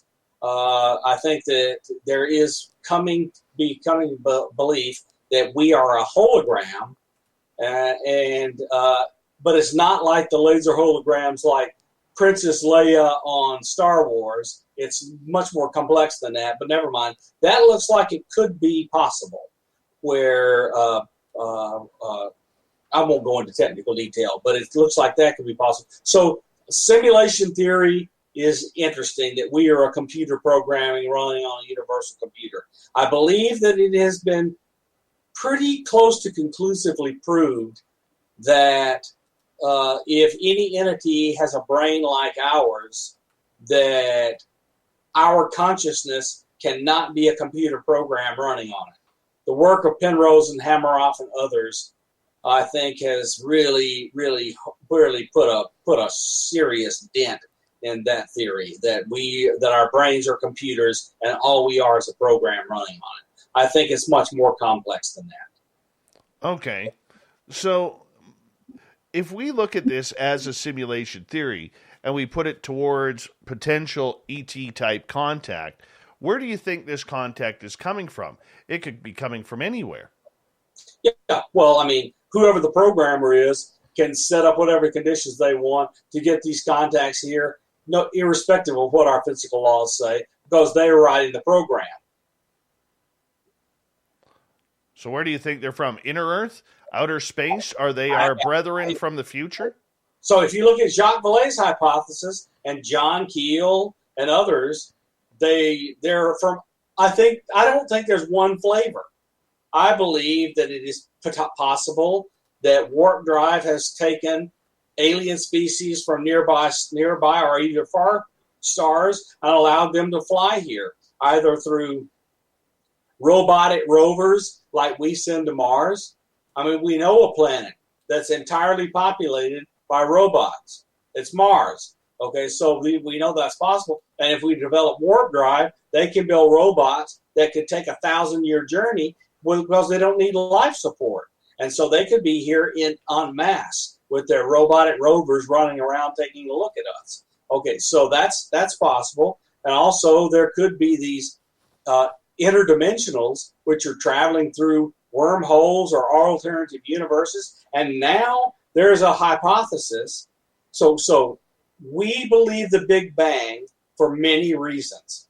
One of the many reasons that we believe in the Big Bang is that we can see all around the Earth, in every direction we look, this cosmically large microwave background radiation, which has the black body temperature of around 2 degrees Kelvin, and it's nearly uniform. Its variance is really tiny. But there are these places that look like holes in this cosmic microwave background, and it's now hypothesized that we have run into the bubble of another parallel universe. That's one of the theories. And so we are in one of the most rapid periods of growth in our understanding of the universe and the physical world we have ever been in, and it's only accelerating. And artificial intelligence, artificial general intelligence, etc., is going to come along, and our knowledge of the universe and our ability to interact with machines that can help us figure this stuff out is about to explode on us where we don't even recognize who we are anymore. Cedric has a question, and then I want to get into Jacques Vallée and Paula Harris's latest book. We got to. Okay, Cedric is asking, do you think alien UFOs is U.S. military technology not fully developed being tested on civilians? I do not. Why? That's just the thing, because I just do not believe that alien technology developed by the military could be kept secret for long enough, because there'll be people that are angry that there are billions of people on the earth starving to death or living in squalor when there's free energy and transport instantaneously to anywhere in the world could be had. So I think that if such a thing were true, it would be fear of national boundaries breaking down, because I could wake up in India and be in New York City in a microsecond. So I just think that if such a thing is true, it's this political nationalism that keeps us from exposing it for fear of breaking down and becoming a one-world government. But I just don't believe it. I just believe that if we had it, we would know it. Okay, quickly here from Gringo. Are they using quantum computing for good or evil? Yes. Quantum computing is being used for good and for bad. And so let me give you an example. Quantum computing is being used to be able to do massively improved logistics, like moving things around, using the minimum amount of energy and fuel, etc. That's a massively good thing. because the more energy we save, the cheaper energy you get, and the more we have to do things. But it's also being used to do chemical, to use quantum chemistry to find new materials that can be used in weapons. So it's both. It's like all technology. It depends on the user. All right. Paula Harris and Jacques Vallée have a power book coming out about UFOs and crash retrievals. This book has been already given the thumbs up by Christopher Mellon, who says that there is some very elaborate details in this book. Tell us what you know about it. I know nothing more than what we've been told, and I've been extremely skeptical, especially after they withdrew it, because it was based on this case that has, according to many circles, been debunked completely. So there has to be new evidence, new research, hopefully new physical evidence that shows us that the debunking evidence was put out there to aid in a cover-up. So I'm hoping they have real quality evidence that kind of completely constrains and boxes the story into this had to be a crash that we retrieve stuff from. I really hope that's what it is. And given Jacques Vallée's past, I expect nothing less, but I'm just going to stay skeptical until I read it for myself. Okay, now let's talk about crash retrievals here for a second, because this has been one of those hot button topics that really came out of nowhere when we've all talked about it. We all know about Roswell. We all know about Shag Harbor. We know about Kecksburg and other places where this has happened. But there's a lot more out there that we are starting to find out. Luis Elizondo, who has been very shy over the last couple of years, up until he was on this show, about talking about anything to do with aliens or crash retrievals, now all of a sudden he is opening up to it. Now we're seeing Chris Mellon talk about Jacques Vallée and Paula Harris's new book about crash retrievals. This is becoming the new topic of very keen interest for many of us in the UFO world, because we want to know what's happened. Okay, when we look at these crash sites, what should we be looking for? How many, if you know or are allowed to say, have actually happened? I do not know how many have happened, but I can tell you this. People that have signed lifelong NDAs are now talking about crash retrievals. Some of them are no longer with the government or no longer have a need to know for what their current jobs are. This includes Lou Elizondo, Chris Mellon, Eric Davis. We have the Wilson documents, and more stuff is coming out about Wilson just no longer in denying it, but mealy-mouthing it. And so I just think that the time has come where we had Goodall on this show, and we talked to Goodall for 2.5 hours. And what I thought was a bombshell, if it could be proven, was Goodall, who was a major Trump supporter, said to us that he knew for a fact that Trump had ordered declassification of all the UFO materials. And so I went, what? And then shortly after that, we began to get a floodgate. People started talking more than they had ever talked before. We had piles of documents that had been on FOIA, etc., by John Greenwald for years, suddenly flowed into his office, and like a light switch had turned on. And so I have this guess. It's this pure guess based on 30 years of working at high levels in the intelligence community and DOD with the United States government. Trump probably did what his good friend Lou Dobbs wanted him to do and ordered the declassification. And the government bureaucracy said, look, let's sit on it and wait to see how the outcome of the presidential election is, and if we can talk the new president into reclassifying it.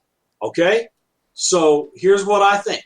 Trump probably did it because his son and Lou Dobbs wanted him to do it, and they waited around to see what Joe Biden would do. And Joe Biden has said, Trump did it, I won't be blamed for it. Let's leave it like it is and see where it goes. So that's what all of this feels like, is that there's been some kind of actual declassification, and people that are now talking about things that they know used to be classified, but given President Trump's order is no longer classified, are now talking. That is all the string of breadcrumbs along the road that I have been eating and picking up and put together to give you that narrative. But that's what it feels like to me. Trump declassified, and people are now talking, and Biden hasn't stopped it. Okay, why wouldn't President Biden stop it? Maybe he wants to know. Maybe he wants it out. But look, we know, Dave, we know from all sorts of directions, sources, etc., that the United States government and governments around the world have treated their own people badly about the UFO phenomenon. Very, very badly. People were treated like they were interacting with demons if they were having something to do with a UFO. And so I think people are wanting this off their back, because if you take a project and you classify it at the highest possible level, where it's all sap, black, unacknowledged, hidden away in the bowels of some corporation, that costs you 1,000 times as much money to do the project, because all the security, secrecy, etc., and the major amount of controls, physical and other, that have to be put around it. It would be great if that level of classification could leave this subject. Okay. Because it would save a ton of money. Okay, so in your opinion here, as we got about 8 minutes left, what stories do you see remaining classified? Oh, if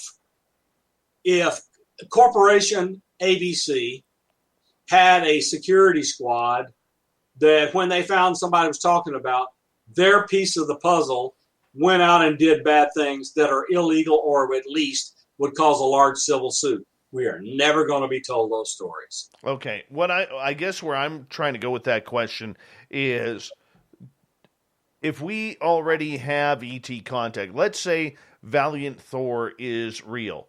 Let's say J-Rod is real. Let's say, what's the alien Bob's name, or whatever they call him, is Skinny Bob. Skinny Bob is real. All right. Do those stay classified? So look, if they are a sentient being and we kept them in jail until they died, that's kind of ugly, Dave. That's really ugly.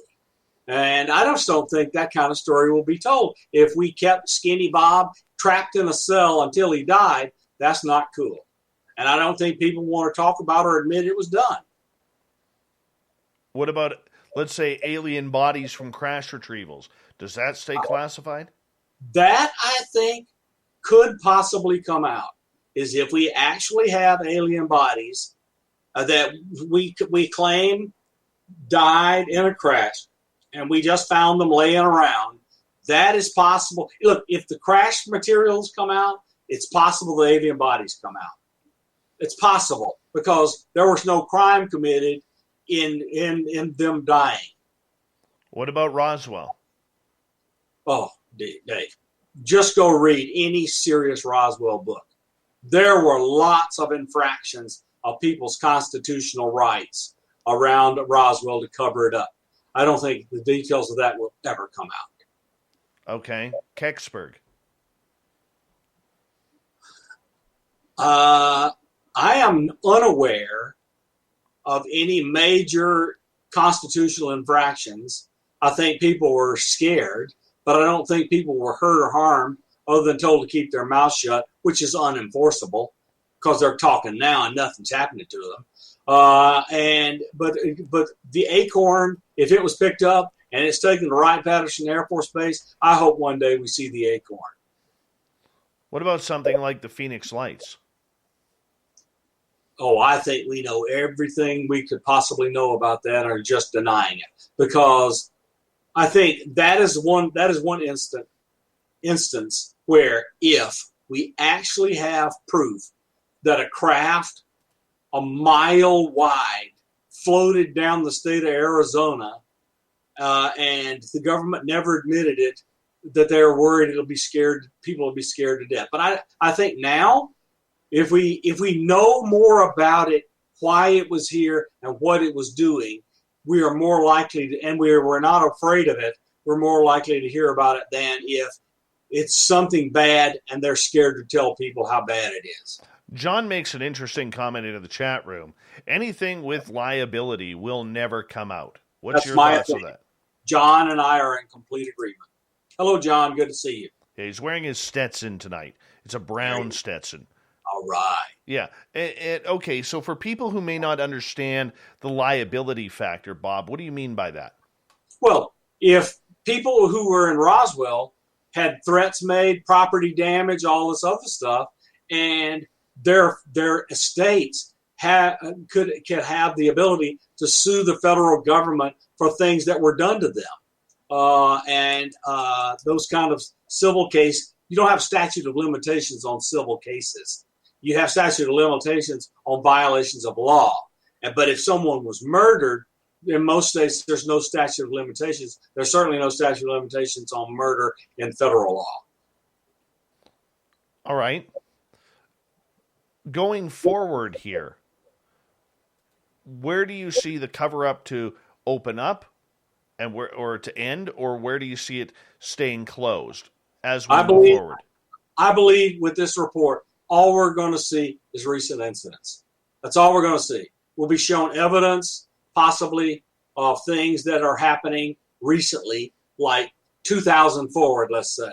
I don't think we'll hear a whole lot about the 1940s, unless Jacques Vallée and Paula Harris show us evidence that's just incontrovertible to the point where we can name names and go talk to them about why had they lied to us and so forth. And this just be so interesting.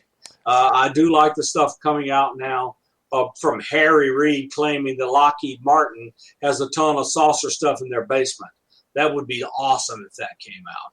Yeah, that was quite a little fire over Lockheed Martin's bow for sure. Senesate in the chat room is asking, how far into the future will UFO technology push us?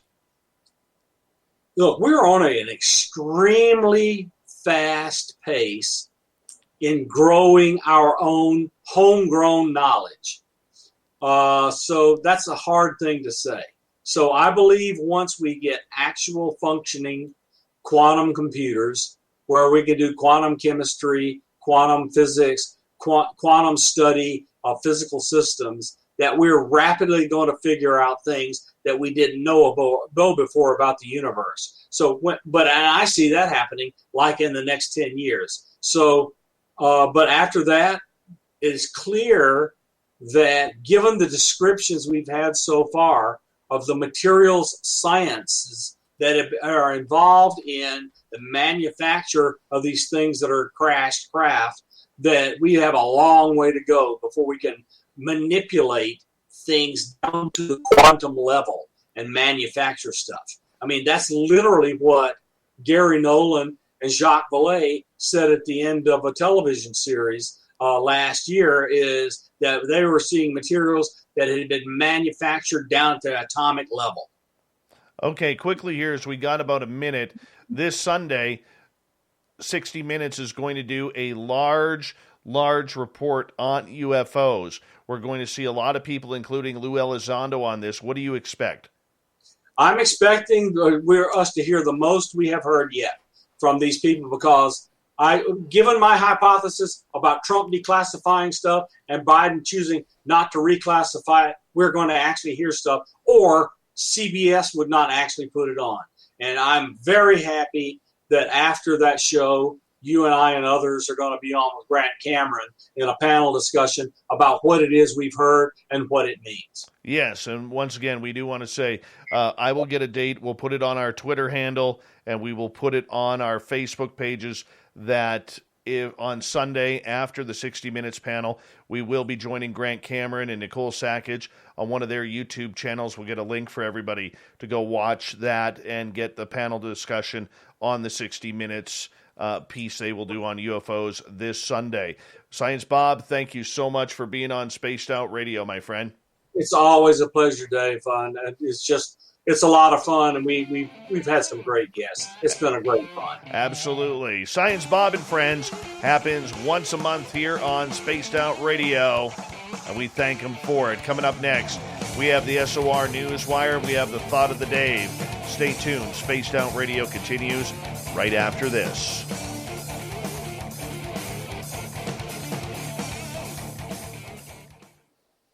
All right, quick question from Shadow Time because we ran out of time. Cash Landrum, Richard Doty said on Stephen Greer's channel that the AFOSI debriefed the Air Force pilots flying that UFO. It killed those 2 women and burned that little boy. Do you know about that? I do not, and I've not had a chance to talk to Richard Dolan about it. But that's a good thing for me to discuss. Richard and I have become friends, and we talk regularly, and I just keep forgetting to ask him about it. Awesome. My friend, thank you. My pleasure, and I'm going to drop off, and good luck to the SOR audience. It's been a pleasure, and I look forward to seeing you next month. And you and I will talk tomorrow morning. Yep. See ya. See you later. Science Bob, everybody. Science Bob. There we go. We'll say goodnight to him as we get ready for the news. Shirky Poo's got us all loaded up. And, yeah, guys, that was a good show. That was a very good show. It's amazing watching our YouTube numbers all of a sudden go pew, straight down the minute Science Bob leaves. It's kind of funny. We do have more show, people. You don't have to leave. Leave me all high and lonely here.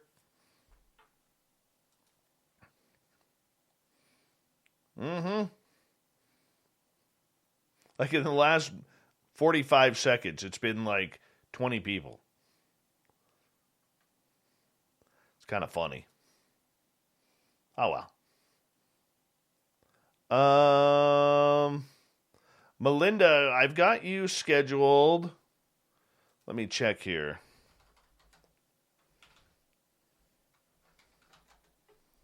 Hold on. When is Melinda Leslie? Melinda Leslie is scheduled for May 25th, the day after my birthday, Melinda. And guess who's on the following night? Lou Elizondo.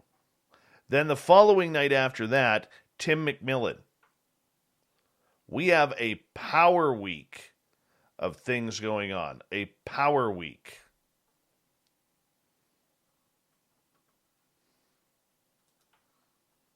Chad Smith. Thank you so much for that super chat. Really do appreciate it. And I want to say a big thank you to Cedric, to Rye, to Cherry Pepsi Mike, Science Bob, Bobby, Catfish, Mandingo, Greg, Catfish again, Dave, Gorgeous Jules, Wagon Breath, and Dirty Filth for the amazing super chats tonight. Really do appreciate it, everyone. It's a great way to support what we do on this show. And, yeah, I can't do it without you guys. You guys treat me way too well. Way too well. Thank you. We got a lot of UFO stuff coming up. A lot of UFO stuff. Is it our Keith Andrews' birthday tomorrow? I don't know. I don't know.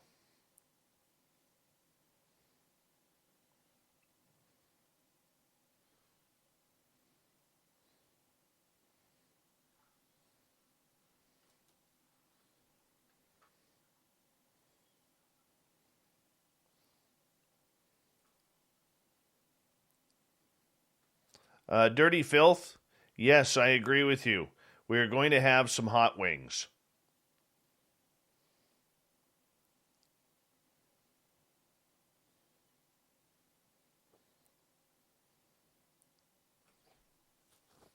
Hey, Dirty Filth, could you do me a favor? Could you Facebook message me and send me your phone number? I got to talk to you about a couple of things with the New Look website, if you don't mind. I would appreciate that. And if you're available for a phone call tomorrow, let me know.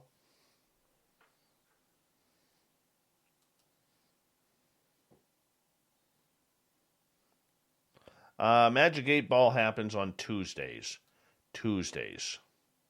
But we missed it this past Tuesday because I kind of went on a rant about the whole Demi Lovato thing. Yeah, Dirty Filth, let me know what time you're available tomorrow, too.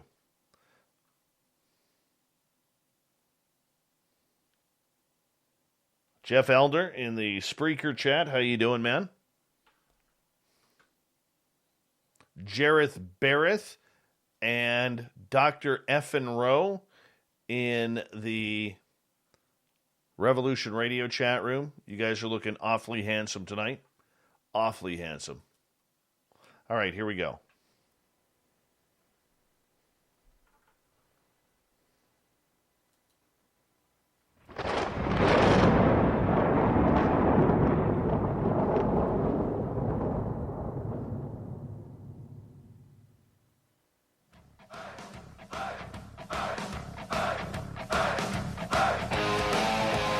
We've rounded third. We're heading for home tonight on Spaced Out Radio. I am your host, Dave Scott, sitting in the captain's chair of SOR headquarters. Thank you so much for joining us. We really do appreciate it. Want to remind you that if you missed portions of this show or others, check out our free archives by going to youtube.com/Spaced Out Radio. Just do me the favor, hit that subscribe button. Our website is spacedoutradio.com, where we have a plethora of features for you, including rocking out to Bumblefoot and reading up on Captain Shirk's SOR Newswire. Follow us on Twitter at Spaced Out Radio and on Instagram at Spaced Out Radio Show. Speaking of the news,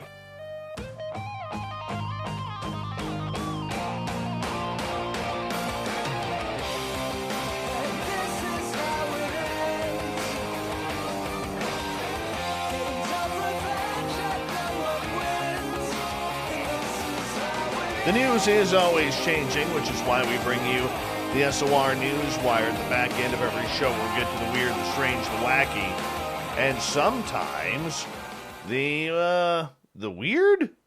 Yeah. Judge Jeffrey Middleton, a rising YouTube star who hosts a live chat during Zoom court, brusquely dismissed a ding-dong who showed up to an arraignment with the name of Butt Effer 3000. Butt Effer 3000. Thank you, Twitter, for bringing the masterful performance to our attention. Yes, sadly, the official video was removed, but Gizmodo, who reported this story, viewed it this morning, and a tweet memorializing the exchange is embedded. Bring this fool in, Middleton told the camera as the person monikered Butt Effer 3000 entered the chat. Good morning, sir. What's your name? Me? Yeah, you. Nathaniel Saxon, sir. Your name's not Butt Effer 3000, you yo-ho, Middleton said dryly. Logging into my court with that as your screen name, what kind of idiot logs into court like that? Saxon muttered that he had never typed anything like that and apologized, and Middleton put him in waiting room jail to think about what he has done. Saxon later pleaded guilty to possession of drug paraphernalia, a misdemeanor punishable by a maximum of 90 days in jail and a $500 fine. Middleton, who started his YouTube channel in April 2020, has since amassed nearly 13,000 subscribers. Other now Middleton classics include pointing out that you shouldn't zoom to court from the driver's seat of your car when you're also on trial for several traffic violations. Also, adjourning a hearing after learning that a defendant accused of abuse appeared in the same apartment as the plaintiff. These are the results of 3 million hours from Zoom court in Michigan alone. Middleton, aware of his growing fandom, wrapped about his no BS brand, has addressed the peanut gallery of YouTube live chatters. We've started to become a popular spot for people to watch court proceedings, and that's all good. We're transparent, he said, but we've developed a community of followers who post things on chat that are grossly inappropriate. And also, The prosecutor brought me some text from this morning from Gorilla Glue number 4 and a bunch of other people who are posting inappropriate things on our chat feed, so I'm going to turn it off. He turned off the chat, and yeah, that wasn't too good. Middleton had previously told them that the mixture of sloppy home tune-ins and a vast following has been profound and in some cases troubling. Zoom Court has also been blessed with the Supreme Court toilet flush. I am not a cat attorney, Zoom bombed with rimming porn, and a doctor in what looks like a bloodied mask streaming from the OR. Gotta love it. Gotta absolutely love it. Moving on here. Voyager 1 launched from Earth in 1977, currently 14 billion miles away, making it the most distant human-made object. The probe is so far flung that it has spent about a decade in interstellar space, where it has made mind-boggling discoveries about the great expanse beyond the heliopause. Well, for instance, Voyager 1's latest dispatches include the detection of tantalizing hum of plasma waves, emissions generated by hot gas in interstellar space, with the origins that have yet to be fully explained. The probe has been picking up this extremely weak narrowband plasma wave emission since 2017, a period in which the spacecraft has traveled about 10 times farther than the distance between the Earth and the Sun. The faint hum is likely the first continuous measurement of the density of matter in interstellar space and shreds light on the interactions between the star systems and the vast interstellar medium between them.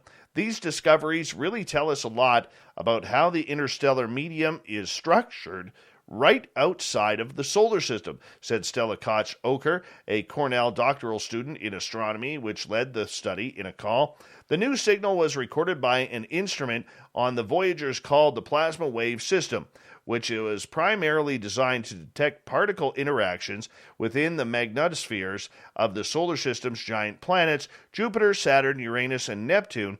Once Voyager 1 crossed the heliopause in 2012, the instrument began to pick up plasma waves in interstellar space with distinct signatures lasting in duration from days to a year that could be traced back to specific solar events such as flares, or, in our case, probably aliens.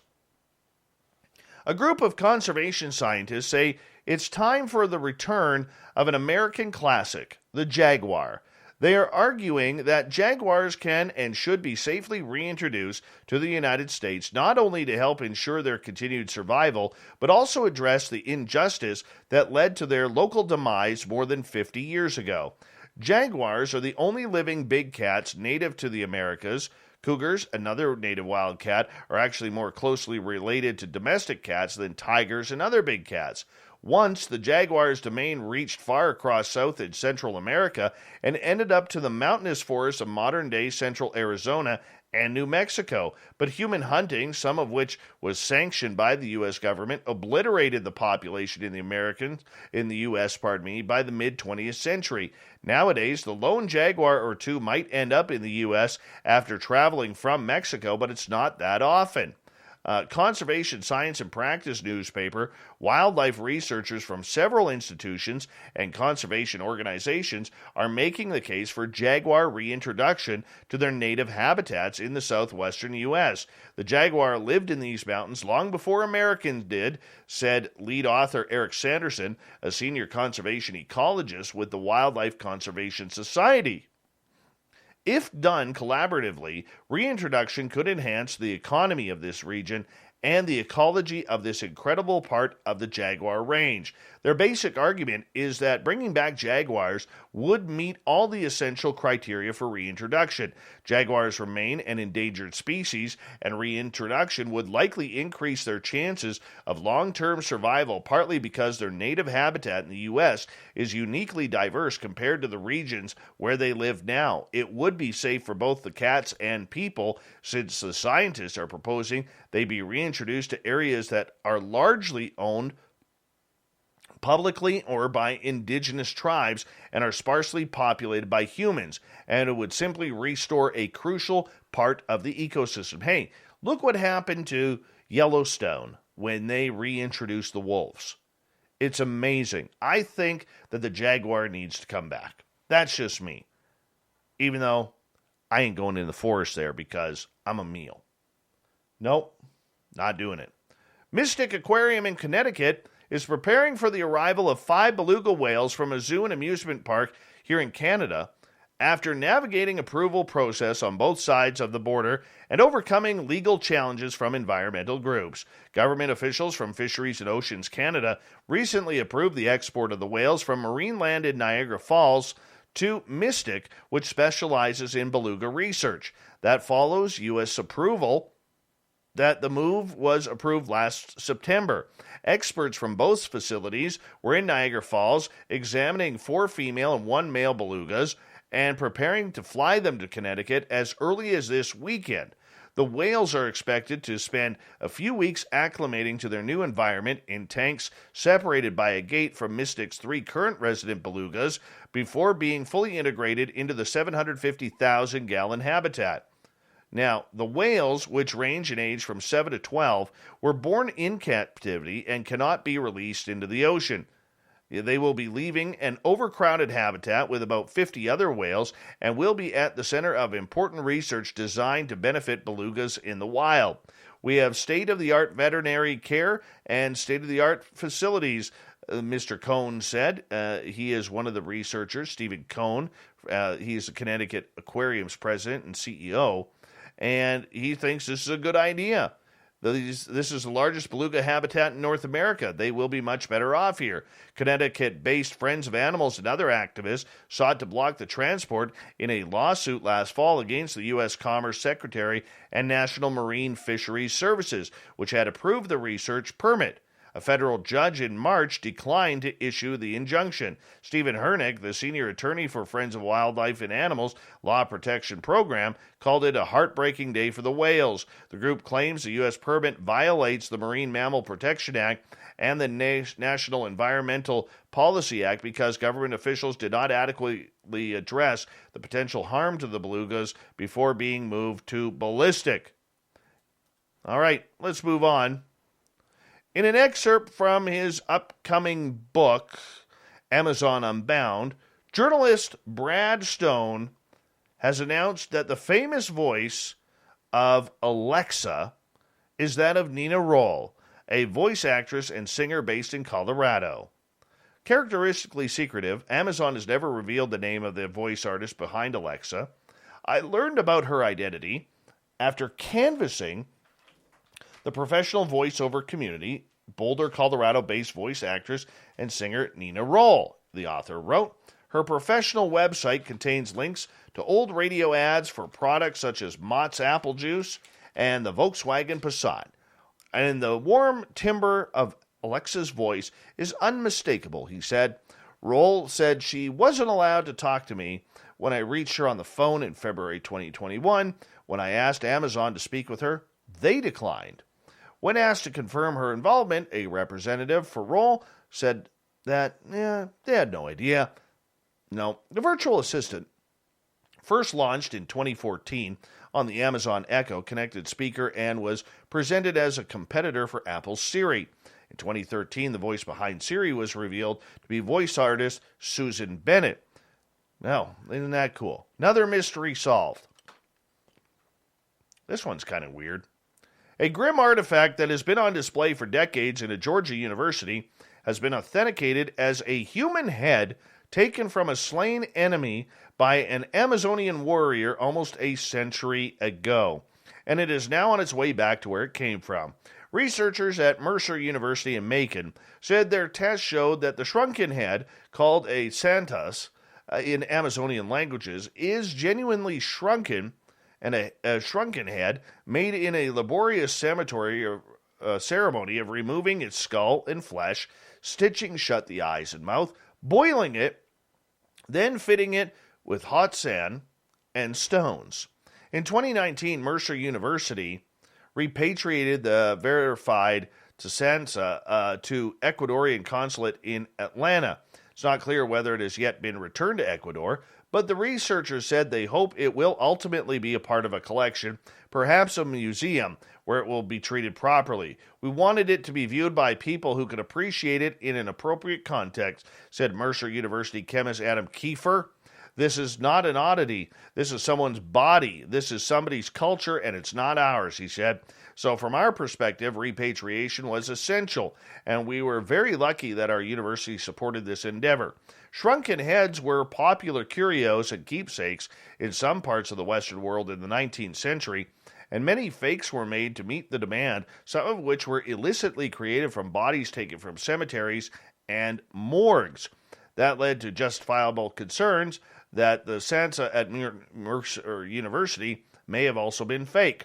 Now, Kiefer and his colleagues at Mercer, biologist Craig Byron and biomedical engineer Joanna Thomas, were tasked with verifying that the shrunken head was genuine, and after academics decided it could be cultural importance and Ecuador's government asked whether it could be authenticated, the researchers studied using various techniques, including computerized tomography or CT scans, which allowed them to reconstruct a three-dimensional model of the Sansa, both with and without its long hair. Kind of gross that they were shrinking heads back then, don't you think?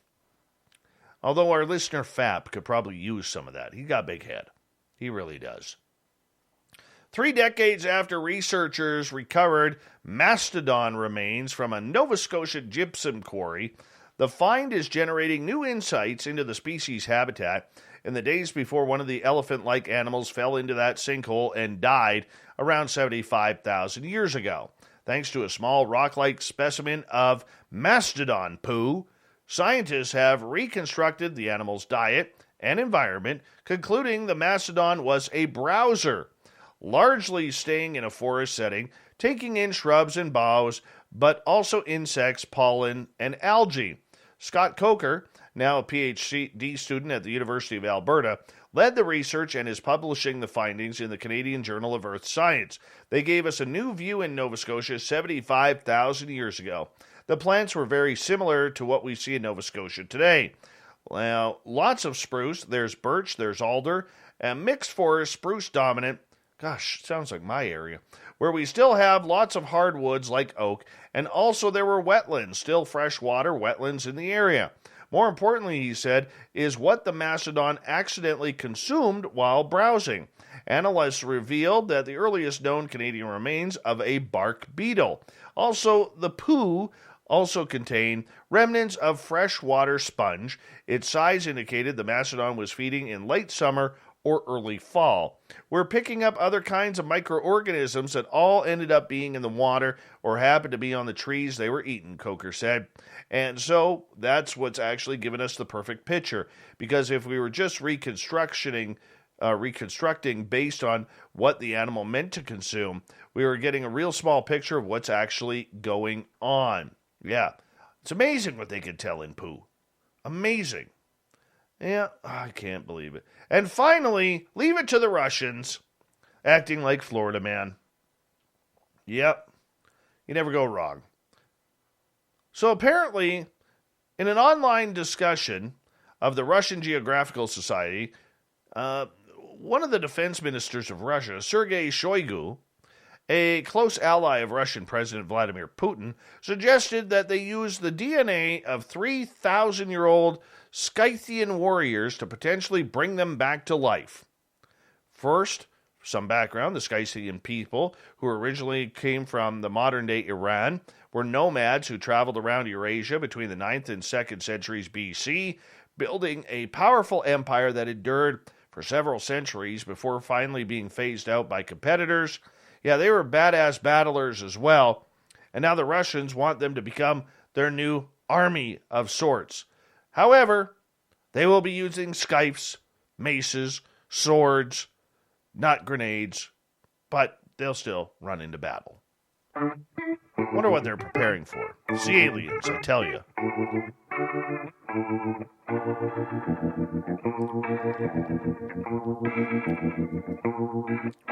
Thought of the Dave happens every night at this time, where we ask a question on our Facebook and Twitter pages, then read your responses on the air, because we love the audience participation around here. Today's Thought of the Dave is as follows. What do you think of Demi Lovato will bring to UFO television? John, A chance for viewers to learn with the host versus a UFO researcher normal people can't relate to. 2, reach an audience normally not accessible. 3, bring a different perspective. 4, for some people, celebrity spokespersons matter. 5, closed communities don't survive. Wu-Tang. Basically, she is going to be Stephen Greer's megaphone. Jules, I just pray it's not shame. Quest, ratings, viewers, 0 insight. Craig, millions of people. Eric with a K, we are his 4th favorite show. Going to bring attention to the subject. Jen's rolling her eyes. Liz says she considers herself a true believer. Only 4 episodes. Mark, she will bring more to it than Danny DeVito would. Etolution. Kind of funny, she uses the same name, unidentified, for her show. Can go well wrong, but will also be a delight. Who knows? Agree with some and fear it does actually harm to the serious of scientific inquiry. Cherry Pepsi Mike believes it's going to bring viewers. Dave G? Nothing. Nothing, man. It's a nothing burger. Annoying term, isn't that? Nothing burger. Let's continue on. Paul, can't say until we see what the show executives want her to do. I was really surprised on the Megan Fox show about Ancient American. It was pretty good. Nikki, for some reason I say humor. Lori, laughable at best. Gotta fit Hollywood's bring in the buck scenario, but on the other hand, it might get people talking more and make it respectable or make people panicking with this serious threat scenario. Kind of a double-edged sword there. Jeremy, a guide on what haircut to not get. Aussie Rob and his ham hocks say, no idea. Who is that? David, unwanted celeb attention and opinions. Dave Altman, I worked on it. It's not going to be what people think. Danny, probably not the attention we're looking for, especially with disclosure coming soon. It could make ufology look foolish. Jeremy, I don't know, but James Iandoli is doing an interview with a guy from Project Blue Book. Oh, well, what does that have to do with it? Elizabeth, Demi Lovato fans? Scott, a false narrative. Michael Huntington, full disclosure. Darren, not a darn thing. And Joe, we'll leave it with him tonight. Maybe UFO awareness for all the young bubble-headed dummies in preparation for the War of the Worlds. Thank you for everybody participating in the Thought of the Day. We'll do it all again tomorrow, so make sure you tune us on Twitter and Facebook if you want to play along. Thank you to Captain Chirk for the SOR Newswire, and Science Bob and Dave Beaty for coming on Science Bob and Friends talking UFOs. We got Mr. Ron Bumblefoot Thal rocking in the background with Little Brother Is Watching. Bumblefoot is the official music of Spaced Out Radio, rocking us in and out of every single show. Get your horns up for the guitar god himself. Special thanks to everybody listening in at home, at work, in your cars, wherever you may be. Thank you to everyone in our chat rooms tonight on YouTube, LGAB, Twitch, Revolution Radio, Spreaker, Facebook, the Space Travelers Club, and Derek and the Snarkettes dancing away on Twitter at hashtag Spaced Out Radio. I know you're out there somewhere. Remember, this show is copyright by Spaced Out Radio and SOR Media Ventures Limited. Thank you so much for choosing your evening with us, because together, my friends, Make a mistake. We're watching. we own the night. Mr. Bumblefoot, we need a favor. We need you to take us home.